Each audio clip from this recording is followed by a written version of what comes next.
All right, everybody. We are here. We're in the final two games of the playoff season here. And Joe will be with us in a little bit. I don't know where he's at, but we're ready to start. So let's kick it off. Fancy intros needed here from Joe. Coming off a big win for the Steelers yesterday. Here in Pittsburgh, the fans are buzzing. The weather was cold. We know that Tua cannot play in the cold, and that materialized yesterday. Joe's been talking about that for years. So I can only imagine how giddy you were, Joe, whenever Tua was just faltering and failing. And they even said he might not play this upcoming week. Your microphone is off. Your mic is off. Don't go on a monologue like last time. Don't go on a monologue like last time with your mic off. You know? All right, still can't hear you, but that's all right. I'll fix my end. All right. One more time. Can you hear me now? Yeah, there we are. There we are. Joe, tell me how you felt yesterday, feeling so vindicated about Tua in the cold weather. Tell me. I mean, I have, 48 other data points to show this. This wasn't a new or thoughtful idea that the guy crumbles in the cold. Really, all of Miami does. One of the things I loved about that game, speaking about crumbling in the cold, was how Troy Aikman wasn't letting it go, how bad Daniels coached the end of that game. So that was insanely bad system. So the weather wasn't necessarily, I wouldn't call the weather a strong home field advantage, Nick. It's just what Northeast America is. Well, and if you're in the South, you ain't used to it. There's plenty of teams that are in, quite frankly, the SEC that cannot win in the North. And that is, Miami's just the most extreme example because they don't ever go below 70. It feels but like there a are coaching plenty thing of more teams that that's so the case too. Because if you think about it, though, like players play in different environments all the time, like when you're in college, etc. But like if your primary like games were played Southeast, you're not going to be able or prepared as much. But most fields, Heinz Field is definitely not one of them. But there are a lot of fields that are heated to a degree too. So sometimes Heinz Field is heated. Heinz Field's heated. They just don't turn it on. They just don't turn it on during the game. There's a heater there. They just don't use it. All right, guys. So we see a lot of people in the chat here. Some people made it to the next round. Some people made it to their consolation bracket. It happens. Joe did not make it in our home league, but he was able to eke out a win. The other one, in the Axe Throwing League, I was able to eke out a win in my home league as well. Moving on to the next round, so it feels good. So let's start the show talking about defenses here, guys. Because it is proving that these defenses that can score points and generate points and stop and make turnovers are going to be very valuable here for the stretch run. So the question with Jesse here that we're going to start with before we get into the deep dives a little bit later in the show is, would you guys start the Texans defense, or which defense has an opportunity to score a bunch of points this week? And the reason I'm pairing this up is that Steve, a little bit later here, said that the Bucs defense played like trash. They absolutely did. And wanting to know if the Vikings, Giants, Falcons, Jets, Lions, Panthers, or Ravens are worth a pickup. So I'm going to start this by saying that, yes, I do always like the Texans defense. And if I have the Texans defense, I am going to start them this week. There is nothing about the Raiders that scares me any one bit. And one of the things that I would be cautious the Raiders equal scoring points on defense. What I would caution that's who you want to go against. What I would caution you with is just in the fact that depending upon how your league scores, I think sacks are going to be the thing that you're probably going to bank a lot of points on this week against the Raiders if you have the Texans. And there's a good chance for a pick or two of whoever plays at quarterback between Geno or Kenny Pickett. But I'm not sitting the Houston Texans defense. They have one of the best matchups on the slate. There's no reason to be scared. And like I said last week, if a team can generate pressure against whether it's Geno or Kenny Pickett, that is going to be a team that I want to take advantage of. Now, going here to Steve's question about the defenses, insofar as which defense is worth picking up, we have the Vikings, the Giants, the Falcons, the Jets, the Lions, Panthers, and Ravens. Now, the one thing that needs to be said here, Joe, is that while the offense of the Vikings can have some ebbs and flows, it seems like the defense is overperforming to a higher degree. They just lost Jonathan Greenard. He went out with an injury. He's not going to be playing this week. But in your mind, is that loss enough to make you not want to start the Minnesota Vikings defense against New York, who can get a decent amount of turnovers against them? Or are you going in a different direction using one of these defenses that is up here? What are your thoughts? So let's start with the key process here in the beginning. We saw it last night with Tua, and we've seen it in a lot of different places. This is the season of quitting. No doubt, this is where we doing Cancun on 3, ready, break. And we're seeing it with the Jets. We're certainly seeing it with Miami. What your real question is coming down to is, are teams that are out of the playoffs going to implicitly throw in the towel? Like the Vikings are an example of this. I'm talking about the offenses right now. Then I'll dive into the defense. The Vikings are an example. Are they phoning it in? No, just McCarthy might just be that bad. Miami and the Jets, they're phoning it in. The Raiders, 100%. Cleveland, as long as Shador's on the field, they're phoning it in. And by the way, I want to talk about that at some point, guys.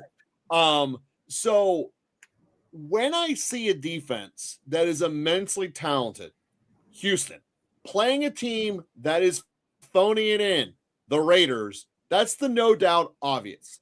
Now, for your question with the Bucs are in that rare state of just pure desperation mode. Yeah, injuries are getting them. Injuries get to everyone, right?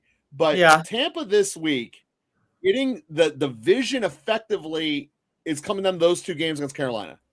And I still don't love Bryce Young. And I still think that he's incredibly overrated.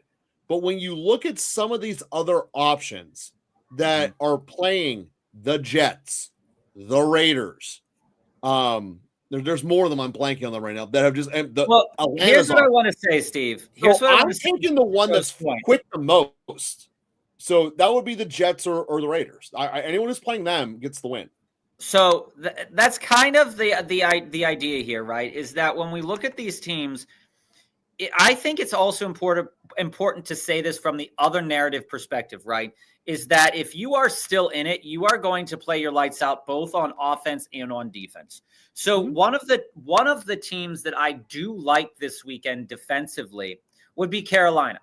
The reason why is that Baker Mayfield has not been playing well. Yes, there are most likely going to be yards to Mike Evans. Yes, there's going to be yards for Bucky Irving. But my question is, how many points are actually going to be scored in these games? When we look at Carolina's games over the last several weeks, right, the scoring in these games really ebbs and flows depending upon the teams that they're playing. It's not like they're a world beater of a defense, though. They are going to give up points. The question is, will they get turnovers?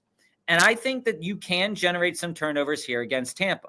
The other fact remains is that the Jets are playing New Orleans. Both of these teams are out of the playoffs. Both of these teams are going to want to see what's going on. Are the Jets capable of making? But New Orleans hasn't quit. That's my point. New Orleans is not one of these teams that's quit. I love it. So when I look at these defenses and Rumpel, you have right here as well, Vikings versus Giants or Eagles versus Commanders. The defense that I'm taking out of these two would definitely be the Eagles, because the Commanders, the only way the Commanders are going to score a boatload of points is if they come back in garbage time. Okay. Yeah, here, let me give you guys my rankings for the defense, because I guess me, out of these two choices, it's definitely the Eagles. But out of the above choices that Steve put in front of us here, the two defenses that seem to make sense at this moment and time on that grouping of defenses is number 1, the Panthers, and number 2, the Ravens, because the Ravens have actually been playing a little bit better than they have been over the totality of the season, but those metrics and numbers won't necessarily tell you that. But if you look over the last 4 weeks, you're going to see a picture of a team that's playing much better. Now, are they facing a team that's much better? Yes, absolutely. But defensively, right, they have been playing better than they had previously. Again, they did lose 27-22 to the Steelers, and they did lose 32-14 to the Bengals. But when you look at the other teams that they played, there was a time where you could say that I want to start this defense. Would I want to start any of those defenses if I could avoid it? I wouldn't want to.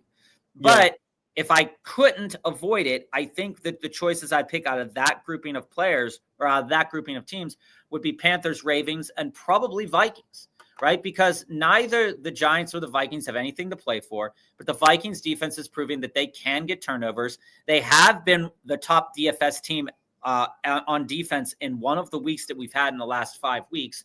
So I do think that you would be willing to throw your hat into the ring with the Vikings this week.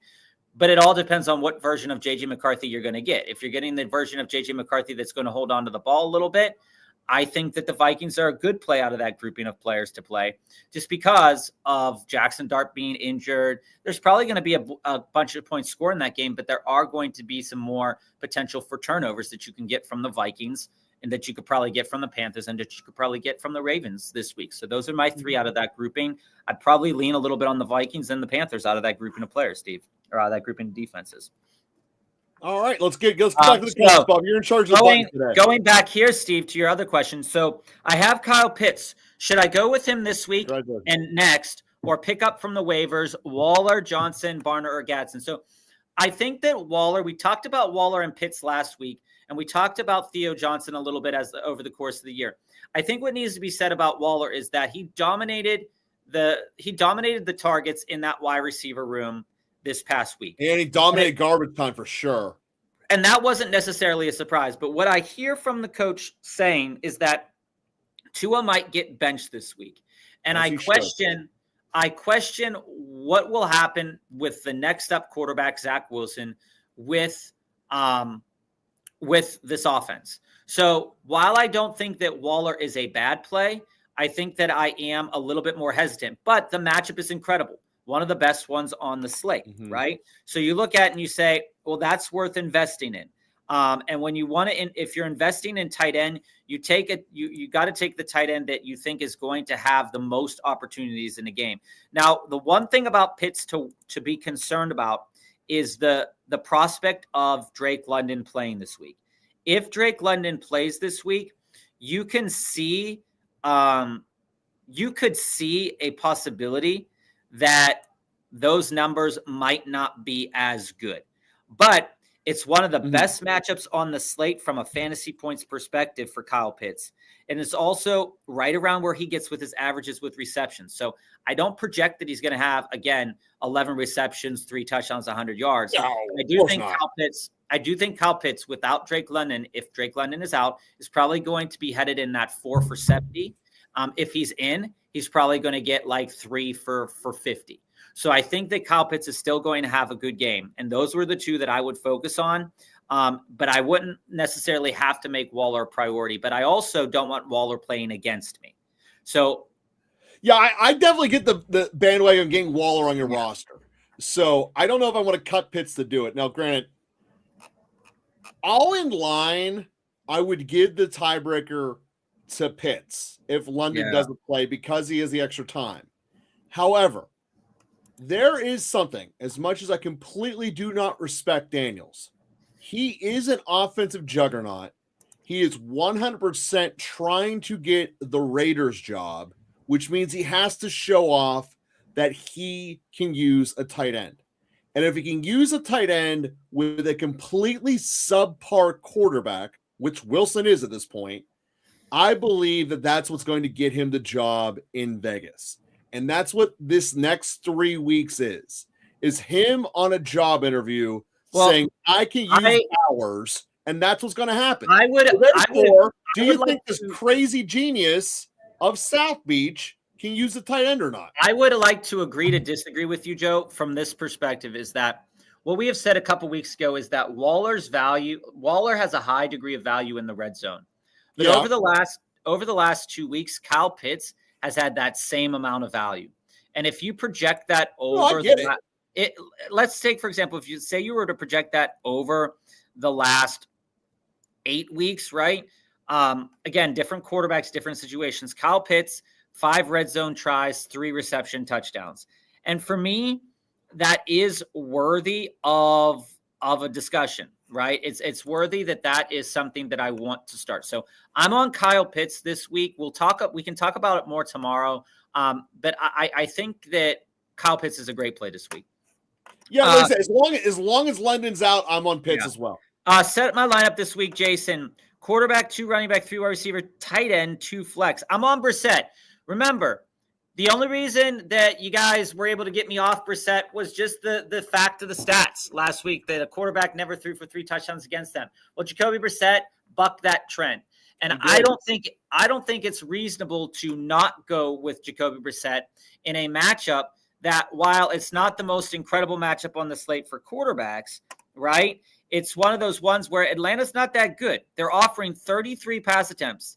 And if Jacoby Brissett is allowed 33 pass attempts at a floor, okay? He had 37 last week, 43, 36, 45. If you're giving him that much, and he could end up at 40, he could end up at 300 yards. Atlanta's up there at offering around 235 and passing yards and about 1.5 touchdowns per over the last 4 games to quarterbacks. But you can't sit Brissett.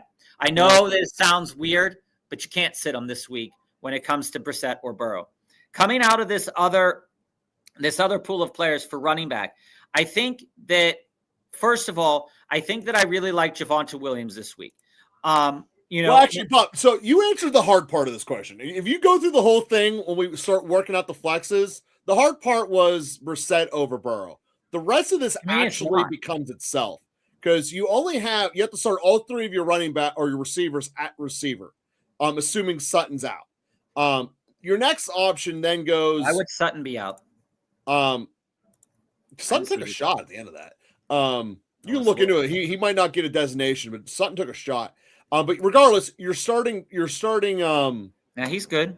Okay, Sutton's in for London. I'm reading that backwards. Yeah. You're starting Collins and Chase, no doubt. And if London's out, you're playing Sutton.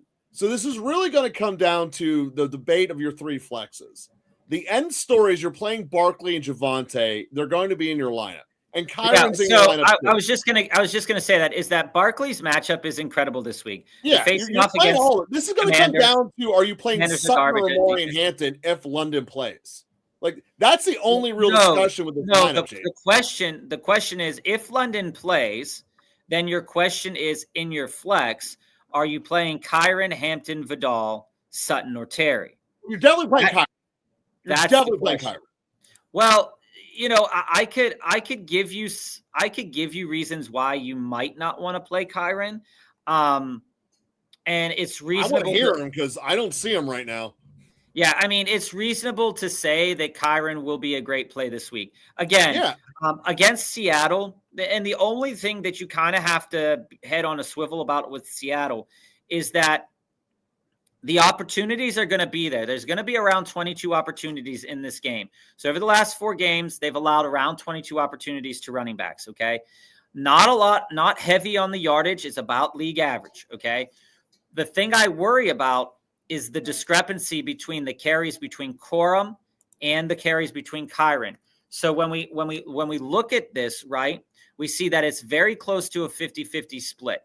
And if you give Kyron 12 carries and you're averaging about 79 yards given up a game, the one boon that I see to that is that maybe Haverstein could be back in the coming weeks. Maybe he's back this week. I don't see him coming back this Thursday. So there are some question marks to see with how many points on the ground that Kyron will actually generate. So I want to do a pushback on that watching the Rams game. A question about that. My pushback on the Kyron Corum usage is that until the game became a 2-star game, it was basically all Kyron.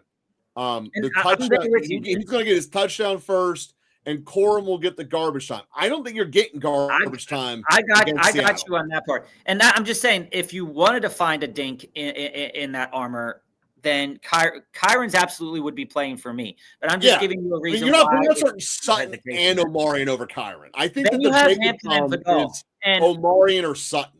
And then when you have Hampton or Vidal sitting there as potentially your other flex, you look at it and you're saying, well, similarly, how do we view this situation? Well, Dallas has only been offering around 17 attempts on the ground.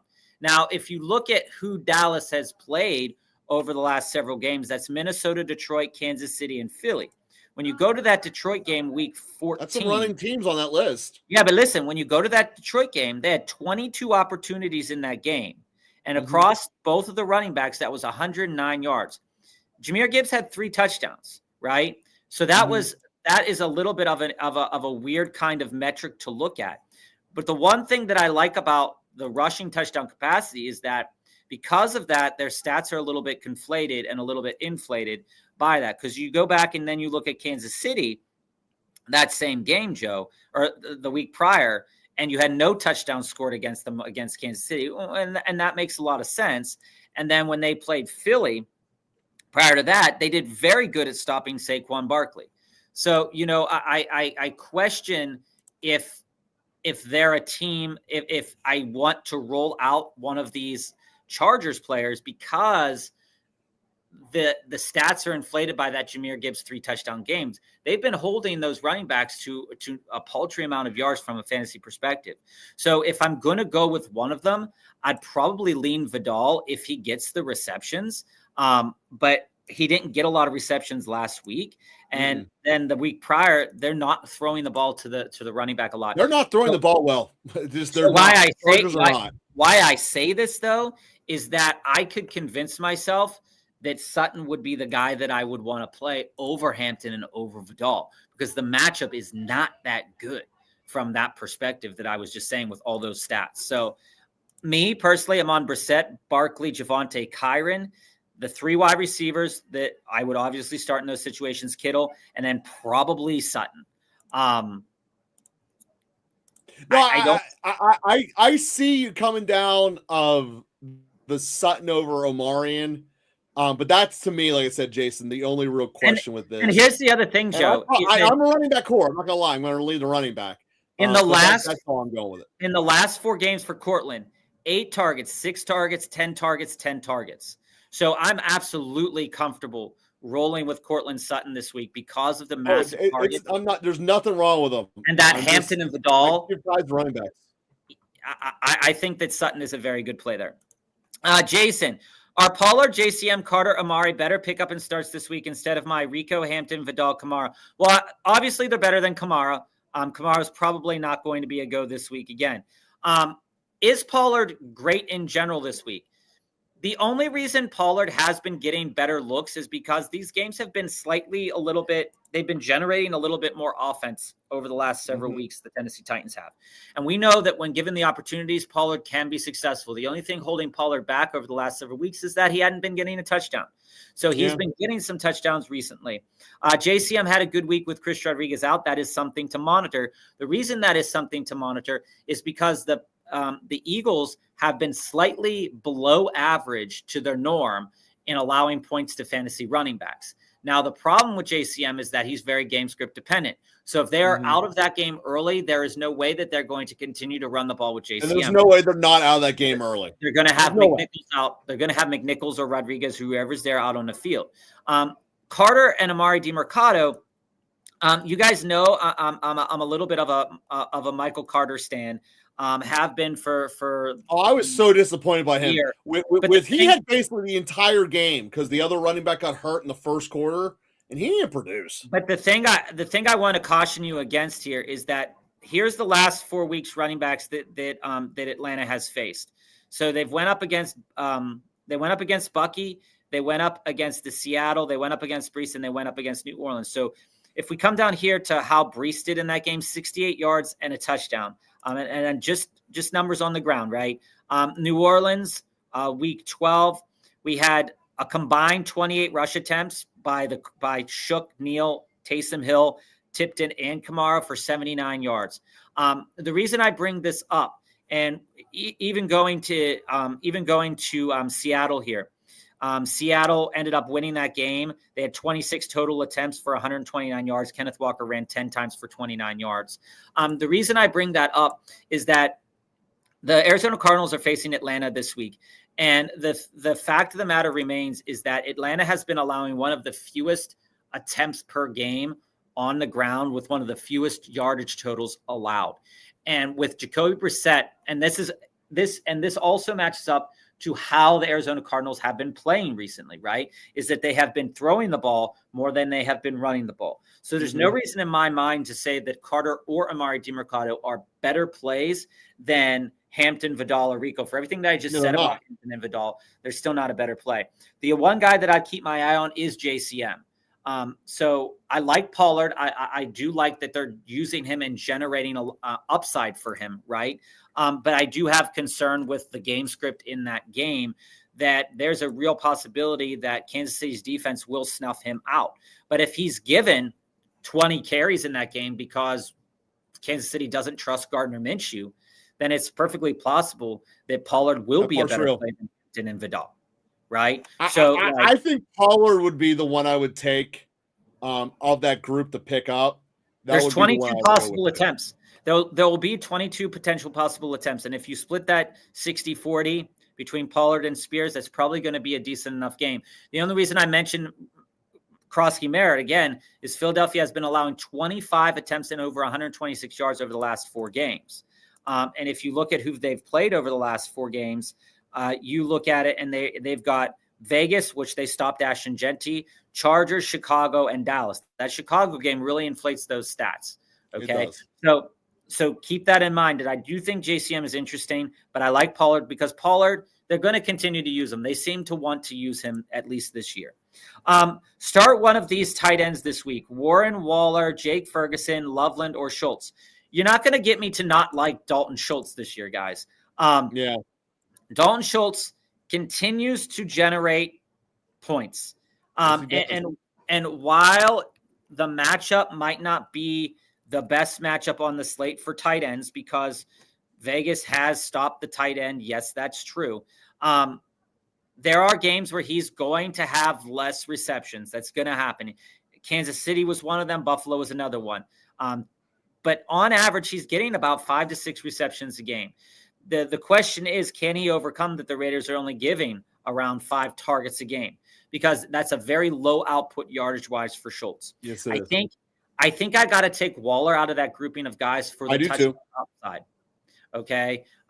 Now, if Riley Leonard plays this week versus Phillip Rivers, they already said it's Rivers. They said Rivers is doing this week. Warren, Warren is interesting enough, but I think you got to go Waller there because of the matchup and because his touchdown upside. And I agree. I actually kind of think you got to take the Colts off the menu. Jason, set my lineup this week between quarterback, 2 running back, 3 wide receivers, tight end, 2 flexes. Burrow, Nix, or Trevor.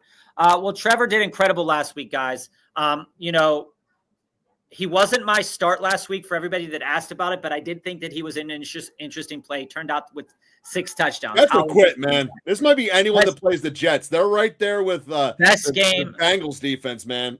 Best game of the slate for a quarterback, which was quite amazing. Denver goes up against Jacksonville. You can't get me to not like Bo Nix this week for the reason that, yes, Jacksonville's defense has been playing. They played some shitty quarterbacks. Yeah, it's true. So their stats might be a little bit inflated in that same regard. Over the last 4 games, Jacksonville's played the Jets, Daniel Jones being hurt, Cam Ward, and then Jacoby Brissett. So when you look at Jacoby Brissett, what did Jacoby Brissett do?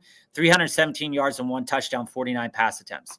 We know that Bo Nix is going to be let off the chain and continue to be let off the chain. He finally generated touchdowns this week. That was one of my concerns from last week's show. I think you got to lean into Bo Nix this week, despite Trevor Lawrence having that 6 touchdown game, because unless Patrick Surtain is out, I don't really see Trevor Lawrence generating more than 3 total touchdows in that game. They're not going to allow a 20-yard across the middle anytime they want. Like I can't see Bo Nix generating more points. Now, out of Bob, I disagree. Of that group, I want to take Burrow playing Miami. Miami has just flat out quit. Their secondary is horrible, and Burrow doesn't get embarrassed 2 weeks in a row. Sure, you can take Joe Burrow. You absolutely can.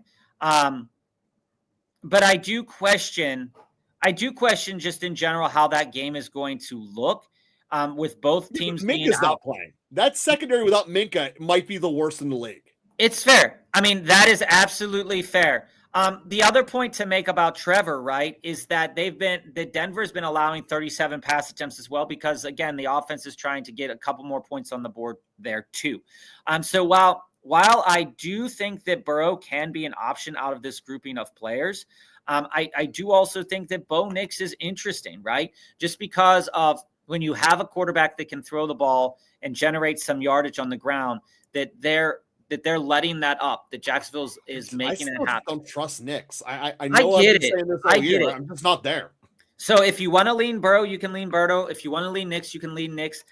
If you want to lean Trevor Lawrence, the one stat for Trevor Lawrence that you would want to look at in regards to this is that he's going to have the pass attempts. Denver's been allowing 37 pass attempts over the last 4 games on average. When you take a look at the total pass attempts, it's 148. It's the number one amount of pass attempts over the 4-game slate. Guess who's number 2? That's Jacksonville. Okay. So you look at that matchup is ripe for the picking for these 2 quarterbacks to take advantage of. I think that all 3 of these guys are good options this week. I lean in the Knicks. Joe leans in the Burrow, but I can see many reasons why you could lean into Trevor Lawrence as well. Now, where we come down to is these wide receivers and running backs, because when I look at these running backs here, I'm probably leaning Rico and Hampton. Okay. I know what I said about Vidal, but it's really like an either or situation here. Vidal got the one target for the big, long touchdown catch a couple weeks ago. Didn't really generate anything on the ground. Omarion didn't really do that either. The amount of rush attempts that they've been generating over the last several games has not been nice, right? And that's the reason why you asked about Pollard. Would I feel comfortable with Rico and Pollard? Yeah, I think I could roll with Rico and Pollard over Hampton, Vidal, and Kamara. Then we go to these wide receivers. Well, obviously, I am starting Puka. I am starting Nico. Those guys are not hitting my bench. So then it comes down to Tet and Wandale. And I have every reason to believe that Wandale is going to get peppered with at least 8 to 9 targets in this game. He got a touchdown, 20 yards downfield, Bob. It was crazy. Washington is not good. So I'm putting Puka, Nico, and Wandale into my wide receiver positions. And then I'm coming down to the 2 flexes here because I don't see your tight end listed. I'm sure you have a good tight end there. So then what I'm looking at for my 2 flexes is I'm probably leaving Hampton, Vidal, and Kamara on my bench. And then I'm rolling with a couple of these wide receivers here in my flex spots. Burden's not playing, though. They said he was week to week. Burden is week to week, and that's what my trepidation is about that. So, I mean, hey, Jason, shake those hits. Put Shakira in. That's definitely one of your flexes, and I wouldn't play Burden unless Rome is out as a hard. And then you're playing Ted. You're playing Ted. That's the answer. So I mean, that's fair. Jonathan, I hope for garbage time with Waller or try to grab Colby Parkinson, also Tracy or Sutton full PPR. Waller's the guy that you want out of those 2 guys. The reason why is Higbee. Colby Parkinson is great, but the Rams do generate a lot of tight end points because their tight ends are on the field a lot. And so when you look at that, there's a chance Higbee might be activated soon. Will he play this week? Probably not. But also Seattle has not given up a touchdown over the last 4 weeks to the tight end position.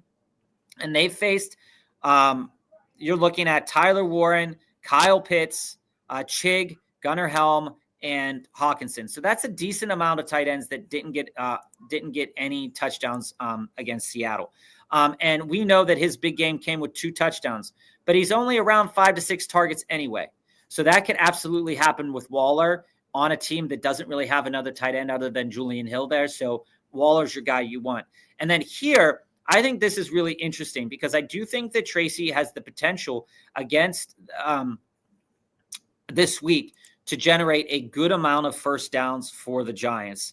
I agree with that, but the volume that Sutton's getting against Minnesota, you can't overlook that. And the one thing about the Giants here against Minnesota is that Minnesota has been really bad against the run. That's true. And I think that there's going to be first downs to be had in this game. And while I don't want to pass up 10 targets for Sutton, I do think that the total amount of times that Tyrone Tracy touches the ball is going to be more than the total number of times that Sutton touches the ball. So I would lean a little bit more into Tracy in that in that regard. Adding in there that you also get 0.3 points for rushing attempt, plus you get the first down points. I do think that Tyrone Tracy is a better play. My pleasure over the top, yeah. Nick, it sucks. We've been there. We've all been there. Disappointment City. I just want to touch on this real quick for you guys, is that Pickens has been the most disappointing player for me over the last 2 weeks. Really not. I had him in a lot of best balls, that the ones that advanced. He did not carry me any further. Huge disappointment Pickens is over the last 2 games. Not sure why. I get it. I'm holding the Saints defense for week 16. Drop for the Chiefs instead. For week 16 this week, do I think the Chiefs are a good defense to have? Sure. But what I do know is that the Tennessee Titans, even when before you say that, you need to find out if Jones is playing or not. But he got taken out of that game late. Joe, here's what I'm about to say, is that the Titans over the last several weeks, outside of playing the Jaguars, so you look at the last 4 games, they've scored over 20 points in 3 out of the last 4 games. While none of those defenses are, and that's against, and again, that's against the Niners, who aren't that good, the Browns, the Jaguars stopped them, and then the Seahawks allowed 24 points. So there is going to be garbage time on the table potentially, and I worry that the Chiefs might not be able to hold that back to the extent that they've held some other teams back recently.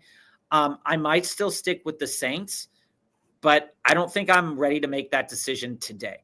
So I'd still say play the Saints, but the Chiefs are very interesting this week. Very interesting. Rumpel, we'll get to that deep dive in a we'll get to that deep dive. Let's go down here. We're going to queue all the deep dives up for a little bit later, guys. If you're just joining us, we are Local Football Flavor. We do answer all the questions that come in. We are going to be on today and tomorrow as well. Nick, my faith in Genty and Jaylen Warren is at an all-time low. Do I pick up Hubbard off the waivers or perhaps another running back? If Hubbard is on the waivers, I'm absolutely interested in picking up Chuba Hubbard. As I said last week, Genty is very problematic, especially in defenses that are going to generate pressure. I am not starting Genty in those matchups. I suggested to you that Genty wasn't a good play this past week, but I also thought that Jaylen Warren might be able to generate more. Gainwell was the guy instead. So the optics there were still sound. It's just the wrong guy. So do I trust Jaylen Warren moving forward? He did say that he was sick. I'm not as worried about Jaylen Warren as I am about Genty.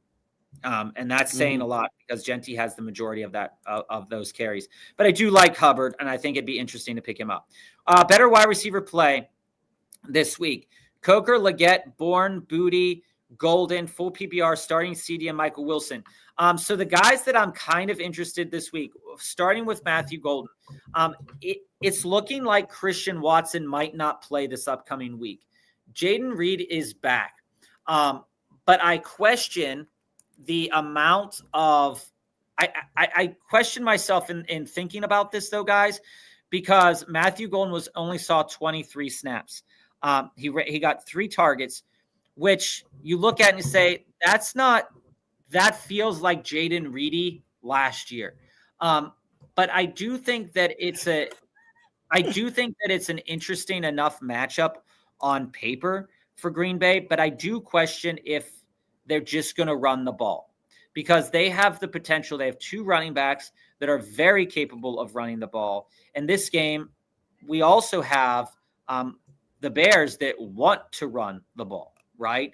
So we look at it and we say, all right, how can this go? How can this week go? And it's just one of those things where I'm just not definitely over the moon on any one of the players that you mentioned. But I see opportunities. Like I see opportunities for Booty. If Pearsall is out, I see opportunities for Kendrick Bourne, right? And with Coker there, do I see the same number or similar number of opportunities for Coker this week? That's another big question, is that he ended up looking really good, right? 4 receptions. I think fundamentally that there's not enough ball to go around in Carolina. Right? Yeah, but again, if he's being looked at for touchdowns, I think that's very valuable. Oh no, I get it. To me, it's hard to pick any of those 3 Carolina guys at this point. And you Well, there's guys only know all one. year how I've been feeling about Ted. Yeah, and that's fair, Joe. I mean, it's absolutely fair. I think the one guy to keep your head on a swivel about is Kendrick Bourne, though. One of the reasons why I'm keeping my head on a swivel about that is overall just the Colts in general have been allowing a lot of total targets to wide receivers. And if Pearsall is not playing and Juwan Jennings is also in, the question is, will Kendrick Bourne reassume a Jennings style play? Will he assume the Ricky Pearsall style play? Who will get the targets that Ricky Pearsall might get? So I think he's interesting enough. I think he's a low floor with a extremely high ceiling, depending upon the number of opportunities. With that as well, Booty comes into play too.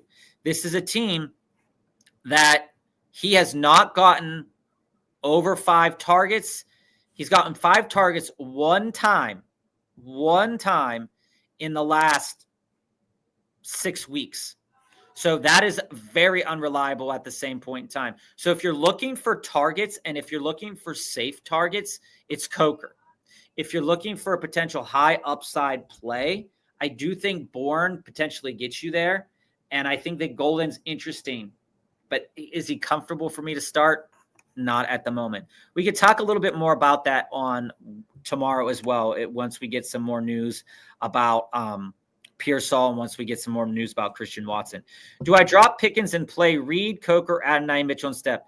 Do I drop Pickens? No, I don't drop Pickens. If I had one of these, if I wanted to start one of these 3 other players, though, and I had some other assets to drop, I absolutely would want to start Adonai Mitchell. Again, no matter what quarterback he seems to be with. Yeah, but I'm going to play Adonai Mitchell over Pickens. I could give you a reasonable argument, Joe, that is something that you can do. I see the quit in the Jets, and that's just I can't invest in a team that's imploding. I get where you're coming. You can always make the argument George Pickens is imploding personally. So I get where you're coming from, but over the last 3 weeks that we've seen him, 12 targets, 5 targets, 8 targets. Yeah, he's going to be this year's Westbrook Akine, the guy who comes on late but does absolutely nothing the following season. I'm okay with something like that. Better quarterback start this week: Bo, A-Rod, McCarthy, Bryce Young, or Kirk Cousins. So I'm going to throw you. I know Aaron Rodgers has been winning games and he's been on TV looking good. Statistically, you can't invest in him. I'm going to throw you a loop on this one, Joe. Group, I'm probably going in Bo. Joe, I'm going to throw you a loop on this one, man. You're going to kind of be like, what? Why are you saying this? While I like Bo, and I am endorsing Bo this week for some lineups, I like Bo, okay? A-Rod, statistically speaking, has the best matchup on the slate. Here's the reason why. Oh, I get that. I just don't trust him. Over the last 4 games, the Detroit Lions are averaging allowing over 300 yards a game to passers. I get that. He's also played some of the best passing in a row. 35 pass attempts. Now, you say, they've been against some good passing teams. Rams, yes. Dallas, yes. Green Bay, not so much. Green Bay's Green Bay's definitely had its Steelers, though. But again, not a great passing team, but Jordan Love went for 4 touchdowns. Jameis Winston, 300 and some yards. That's what Jameis Winston does. 2 touchdowns. Even Jalen Hurts went for 135 yards on 28 attempts because they ran the ball 40 times in that game. So while statistically on paper, Aaron Rodgers has a chance to really blow up the Lions defense. There's no weather to worry about. He's faced Dan Campbell and the Lions. He's faced the Lions before at Green Bay, not the Dan Campbell iteration so much. But you look at it and you say, they knocked them out of the playoffs. Either they're losing or we're winning. Well, you look at this and say, if Aaron Rodgers is able to get to 35 pass attempts, which has been the average that they've been allowing, okay, even if he gets to 30, the question is, though, not with the pass attempts. The question for me is the generation of touchdowns through the air, because the Steelers have a lot of other weapons and they kind of refuse to throw the ball into the end zone. They ran the ball with Jonnu. Like, who does that? Why is Jonnu on a rush attempt, right?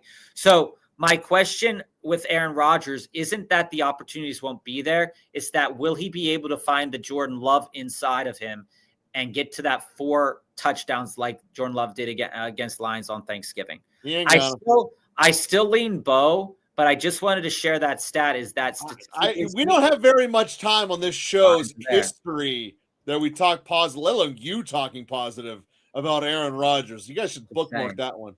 Just saying. And Nick, frozen piss everywhere. You should see the streets. The streets are a mess. They're not even bothering trying to clean them up. But that means we're 40 minutes behind. We got to start catching up here a little bit. Let's fucking go, man. I need 2 running backs, 2 wide receivers, and 2 flexes this week. Well, you're not getting me off Trevion Henderson. Nope. It's just not going to happen. Either.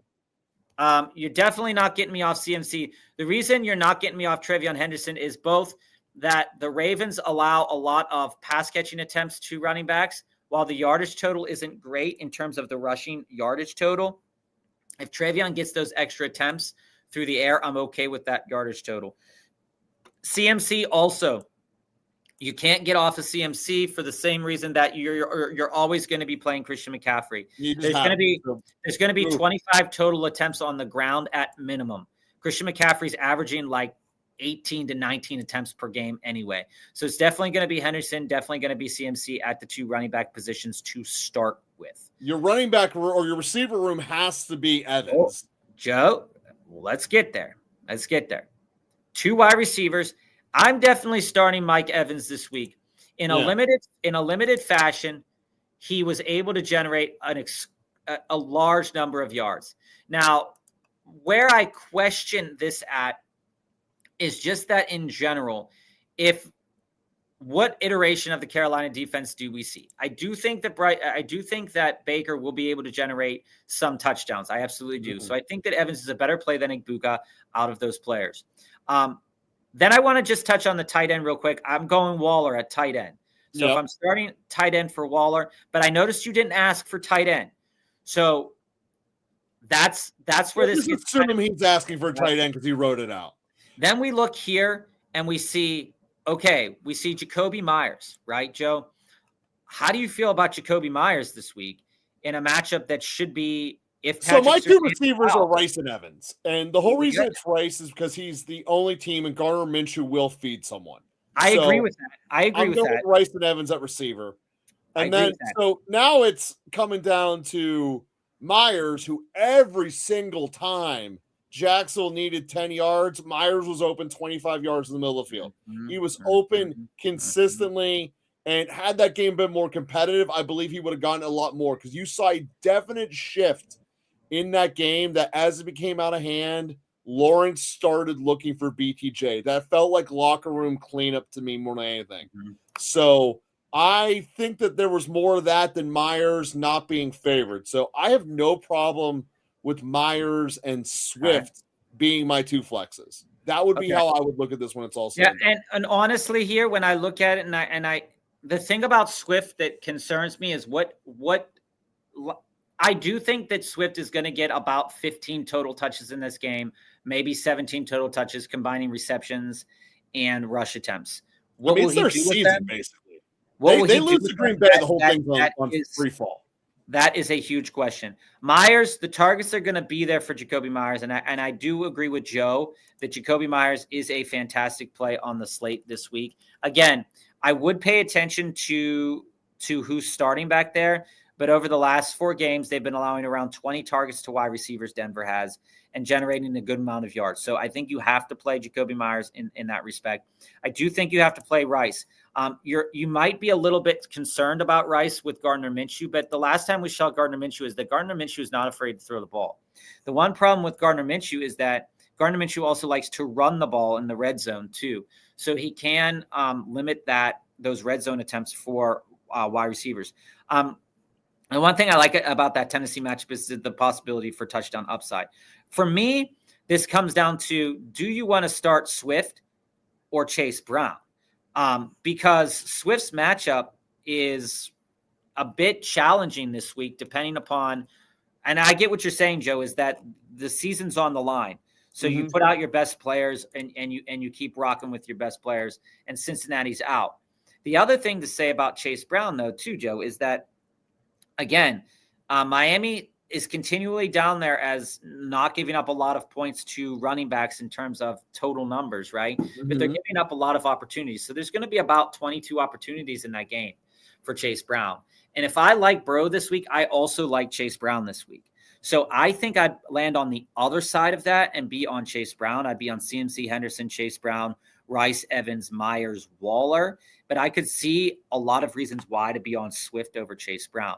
Now, when we look I haven't been on Chase Brown since the beginning, and I'm not jumping on now. When we look at the quarterback here, I'm on Jacoby. And I know that I'll get lambasted by you for it, Joe, but I'm on Jacoby. Dude, until Lamar shows he's healthy, he's running again, I get it. I mean, it's Baltimore season's on the line. If they lose again, they're out. And Baltimore's playing a very good defense who still has a chance at the 1 seed. I get Brissett. You're going to get the fourth quarter garbage. Brissett's going to do two things. He's going to score in his first drive of the game, then he's going to score in garbage time, and nothing in between. I'm okay with that because I'm not sure Lamar ever has an upside time. All right. Fair. Bills coming out with a victory. You got to love it. We don't need to put it up every time. It was funny, though, that I believe it was like David Portnoy, I believe it was. He was like saying, the Bills are winning, Bills are going to win, Patriots are going to win, Patriots are going to win, Patriots are going to win. And then the Bills ended up coming back and winning. That game was beautiful. Would you guys, no doubt. Would you guys start Adonai Mitchell or Burden this week? By default, I'd be on Adonai if Burden is out. If Burden is not out, I'd be on Burden because I'm not sure that Roma Dunze plays this week. See, I'm only on Burden if Rome is out and Burden is in. I mean, that's the situation. Fair. That's how I view it too. Rumpel, speaking of defense, we already answered that one. I'd be on the Eagles over there. Would you guys start Jennings over Rice? I could see a world, Jesse, where Jennings could be a really good start this week over Rashee Rice. I could see a world where Rice gets 12 targets. The one thing that I just kind of want to go with here before we move forward is that knowing that Gardner Minshew is playing is I want to look at Gardner Minshew's career statistical completion percentage, okay, over the last 4 years. All right. So notwithstanding 2025, we're looking at a passer who's 66%, 62%, 57%, 68%. Okay, great. So now going in and seeing that Kansas City is facing off against Tennessee and seeing that Tennessee is offering 28 pass attempts on average over the last 4 games. If you're completing 60% of 30 passes, that's going to be a great game for your pass catchers. So I do think that Rashee Rice is a great play this week. I'm also very interested in Juwan Jennings, knowing that Indy is also allowing 34 pass attempts per game. Yeah, that's the Monday. Jennings is also the Monday night game. So there is something to just storing one in the tank. But I think Rice is going to get over-targeted like crazy. And do I think the Chiefs are a good start against the Titans? I gave you all the reasons why they could be, but also I would be cautious of garbage time points going the other direction. So if the Chiefs are not able to generate turnovers, you're probably going to end up only with like 3 or 4 points if the Titans are able to generate points. That would be my one concern. So take that for how you need to take that. Start 2 wide receivers out of Sutton, Myers, Olave, Higgins. This is easy for me. It's Sutton and Myers. There are many things that I can say that I like about Chris Olave. I absolutely really love that he has been getting touchdowns. This is a question. I don't think this is a slam dunk as you think it is. I think it is. See, here's my entire argument why. Anyone playing the Jets, home run. Now, the argument against Olave is he's no longer clear number 1 by himself status like he used to be. They're not looking at him like they did under the old regime. That is a ding on Olave, which probably puts him last in the group. But again, you play the Jets, it could be huge. And T. Higgins against Miami, who's quit. Is that T or Jaden? I don't know if that's T or Jaden. Gross.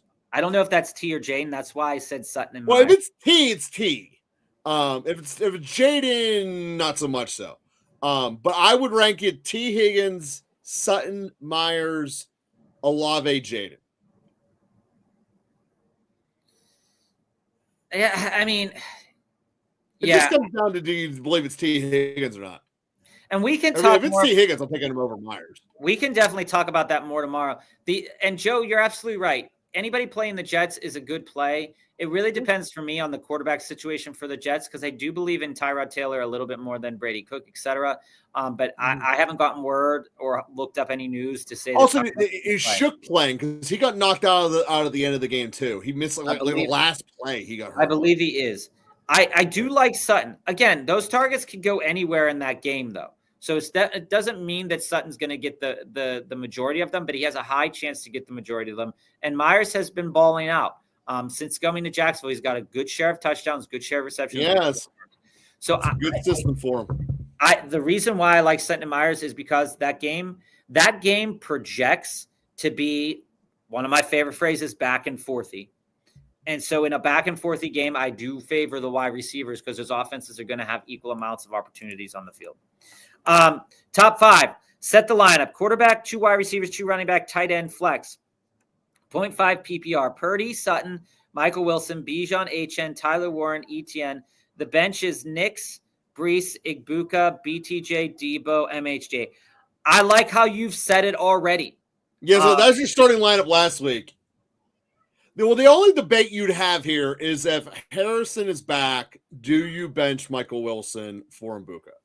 No. That's the only debate you have. I'm not even sure I would do it, but that's the only debate that I have. And I also, if I was Arizona, I would not bring Harrison back. Now, the only thing that you would maybe change is Nix and Purdy. You could favor Nix a little bit more in this matchup because you could potentially see more rushing attempts from Christian McCaffrey against Indianapolis. Again, they're letting about 25 attempts. So you could favor Nix a little bit more than Purdy in that situation. I think it's fair to start Purdy as well. The other guy to think about is Breece Hall. And the only reason I'm suggesting Breece Hall here, I wouldn't want to start him over Bijan. I wouldn't want to start him over A-Chain. And I most likely wouldn't start him over ETN, even though ETN's matchup is a little bit tougher. The one reason why I would think about Breece is that over the last 4 games, New Orleans has allowed around 16 rushing attempts to RB1s. In total, they've been offering around 27 total attempts and 127 yards on the ground. The only question that I have with Breece is what quarterback will be there and how will that offense be generated. So I do want to think about starting Breece because it is a better matchup than ETN. But like I said last week, ETN is the hot hand. And you got to keep rolling with a hot hand, especially in a back and forthy matchup. So I do want to think about Breece, but ultimately I would end up probably leaving him on my bench. And I might end up switching Sunday morning Nix into Purdy. I don't see it. Breece has become a fat chick with a good personality. All right, this one's pretty easy. You give me the Bills against Shedeur Sanders in a snowstorm. The Shedeur Sanders is horrible. They're averaging 1 yard a carry with Judkins as he's hit the rookie wall. The Bills are the worst defense of that 3, but the situation's the best. And that's absolutely fair. So here's the thing, Joe. Gotta love to see a Monty question. I love Monty ball. So here's the thing to think about with Montgomery, guys, is that the Steelers have been offering one of the highest attempts, but they've been offering less touchdowns. The problem with Montgomery is that he is very touchdown dependent. So touchdown dependent. If he does not get the touchdown, he is going to get you around 6 points, if that. With Aaron Jones, on the other hand, Aaron Jones is very much offensive dependent. He is in a matchup that is projected to have less opportunities, but those opportunities potentially could generate more. The long story short, Aaron Jones is the play for the touchdown quality. Yeah, and I would be on Aaron Jones over Monty just because I don't see Monty, even though the Steelers' rush defense is putrid. I just don't see Monty getting that touchdown this week. Yeah, and the only way is if Derek Harmon doesn't play. That would be your look for there. Smitty, we just answered this question because it was in the same group. It's still the Bills over the Chiefs. It does feel like a trap game. It does feel like a trap game. But yeah, it would, again, I'd need more time to consider this, but I do think the Bills are a good play this week, knowing the situation. Now, Kenneth Gainwell or Javonte Williams? Now, that's an interesting question. Is a question. It really is a good question because it is. It never should be, and this is how gross the Steelers' offense has become. But here's the thing. Kenneth Gainwell is effectively the straw that is stirring the Steelers' offense's drink. And why that is the case is so stupidly beyond me. But that's what they're choosing to do. So Gainwell's going to give you a better chance at catches, definitely a better chance at a receiving touchdown. And we saw Javonte Williams have a great start to the game, get hurt, miss the drive. They scored their rushing touchdown, and then return later in the game. When you look at this overall, the Steelers are going to have to score points in Detroit. So I'm going to lean Gainwell because he's more integral to the offense. In Dallas, I've been saying this all year. When Dallas quits, they quit harder than anyone. Well, I want to say this, though, too, Joe. I just don't know if they will quit or not. I do want to find a way to get both these guys in my lineup. But knowing that you have this question, you probably have some better options in there. However, what I want to say about Gainwell is that you're going to look at the stats and you're going to see that Detroit doesn't give up a lot of pass receptions to running backs. But when they faced Tyrone Tracy a couple weeks ago, you saw that he got 3 receptions for 68 yards. Mm-hmm. Now, when you go in and you say, okay, well, they play Green Bay as well. Well, Jacobs isn't a huge pass-catching back, okay? And basically the running backs aren't catching a lot there. Jacobs had 1 reception in that game. Chris Brooks had 2. Then you go to Dallas, and Javonte Williams is not catching a lot of balls either, right? So you look at it, he's around 2. So Gainwell, over the last 2 weeks, has had 14 total pass-catching opportunities, plus around 13 to 14 rushing opportunities. If you're giving me a running back that has 21 potential opportunities, plus those opportunities mainly come through the air, I'm rolling with that over a guy like Javonte, who is just going to get those opportunities on the goal Javonte's also doing the classic Dallas running back thing where he's great early and fades away late. He's doing the dirty. He's doing the dirty work, but it's also proven that Jaylen Warren can absolutely take touchdown upside away, but also Javonte Williams touchdown upside. Warren hasn't scored any touchdowns this year. He's been wildly disappointing. It can be. I like Gainwell. I try to find a way to get both of them in. Nice, Michael. Love to hear it. Week 1 of the playoffs in the books. We're moving on to semis. Stoked. Unfortunately, I have to play the number 1 seed, and he's got CMC, Cook, Puka, just to name a few. Well, I hope you win, but I also hope these players do well for my best ball team. So we're kind of at diametrically opposed positions here, but I see a world where we can both win if your players do exceptionally well as well. Juan, for my QB1, I have Brissett and Trevor Lawrence. Waivers are Bryce Young, CJ Stroud, McCarthy, or Caleb Williams. I don't make any moves there, Juan. I'm keeping Brissett, I'm keeping Trevor, and I'm letting the other players go. If I wanted to consider picking up another quarterback, it'd be CJ Stroud.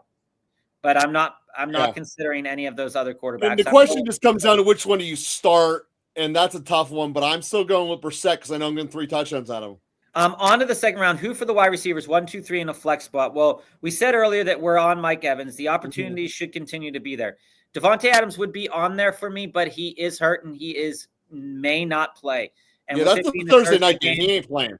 With it being a Thursday night game, I don't consider that as being possible. I'm starting Jacoby Myers, so it's going to be Mike Evans, Jacoby Myers for me at least.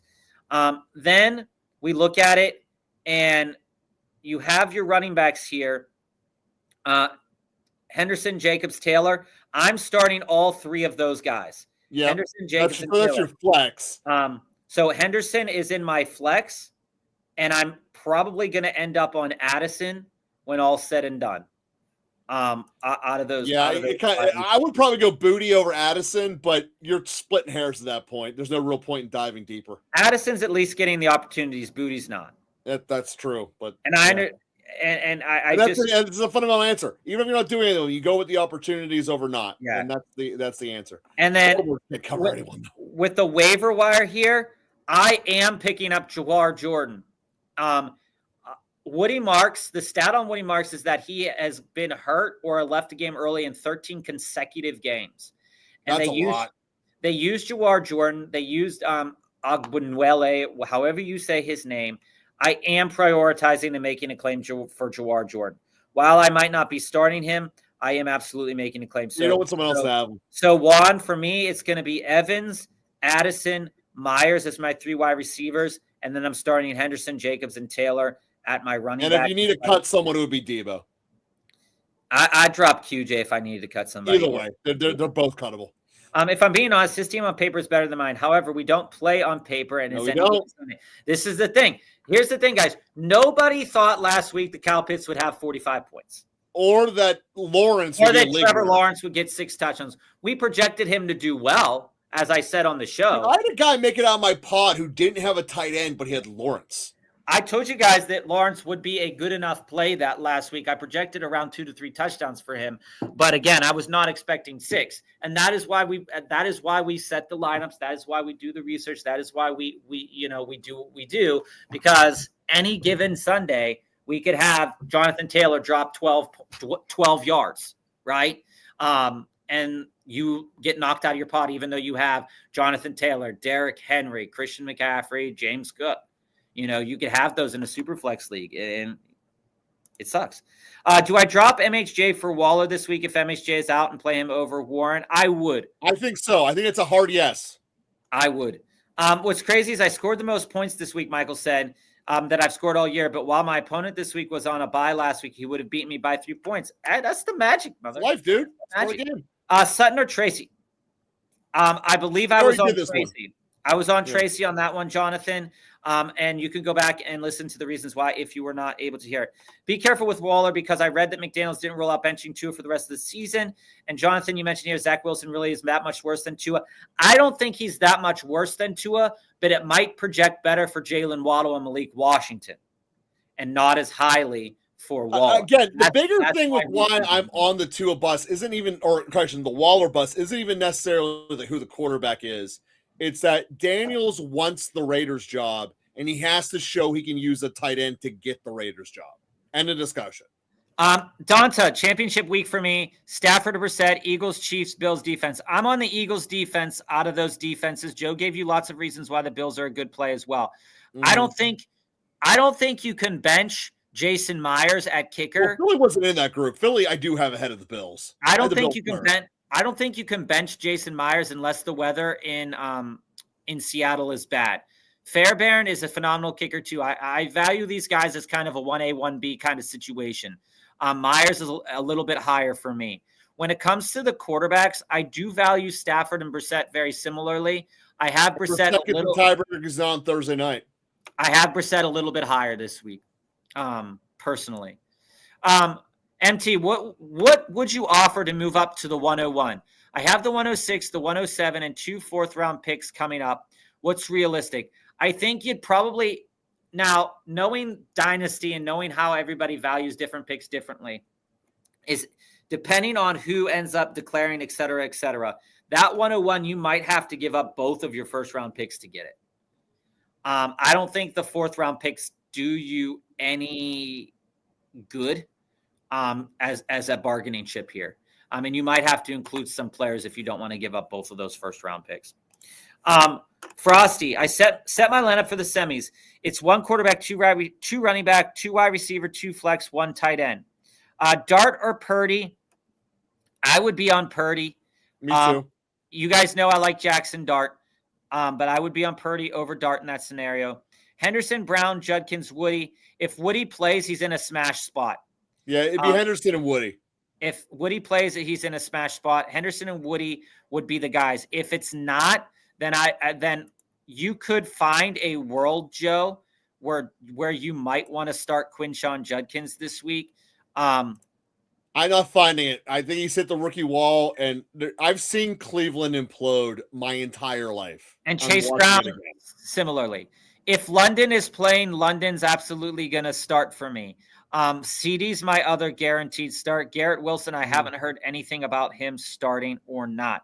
So then you're down to Godwin or if London doesn't play, you put in Godwin. Okay, so it'd be CD and Godwin if London doesn't play. If Burden plays and Rome is out, I could see a reason to play Burden over Godwin. I agree with that. Okay. So far I have Purdy, Henderson, Woody, if Woody's playing. If Woody's not playing, you transfer it into Chase Brown. Judkins is off the table. It's CD and London at the wide receiver position for us. If London's out, I like Burden if Rome is also out and Burden is healthy. Then here's the interesting thing. I think you can start both tight ends this week. I don't have a problem starting both. I think given this lineup, I think you can. I don't have a problem starting both. I would start both tight ends too. If you wanted to start all three running backs of Hendo, Brown, and Woody over Pitts, sure. I think that's fine as well. If London comes back, though, I think it's reasonable to decrease your expectations of Pitts and start Chase Brown. That's exactly it. So that's kind of how I feel about that. And guys, we will get to the deep dives. We have not forgotten about those deep dives.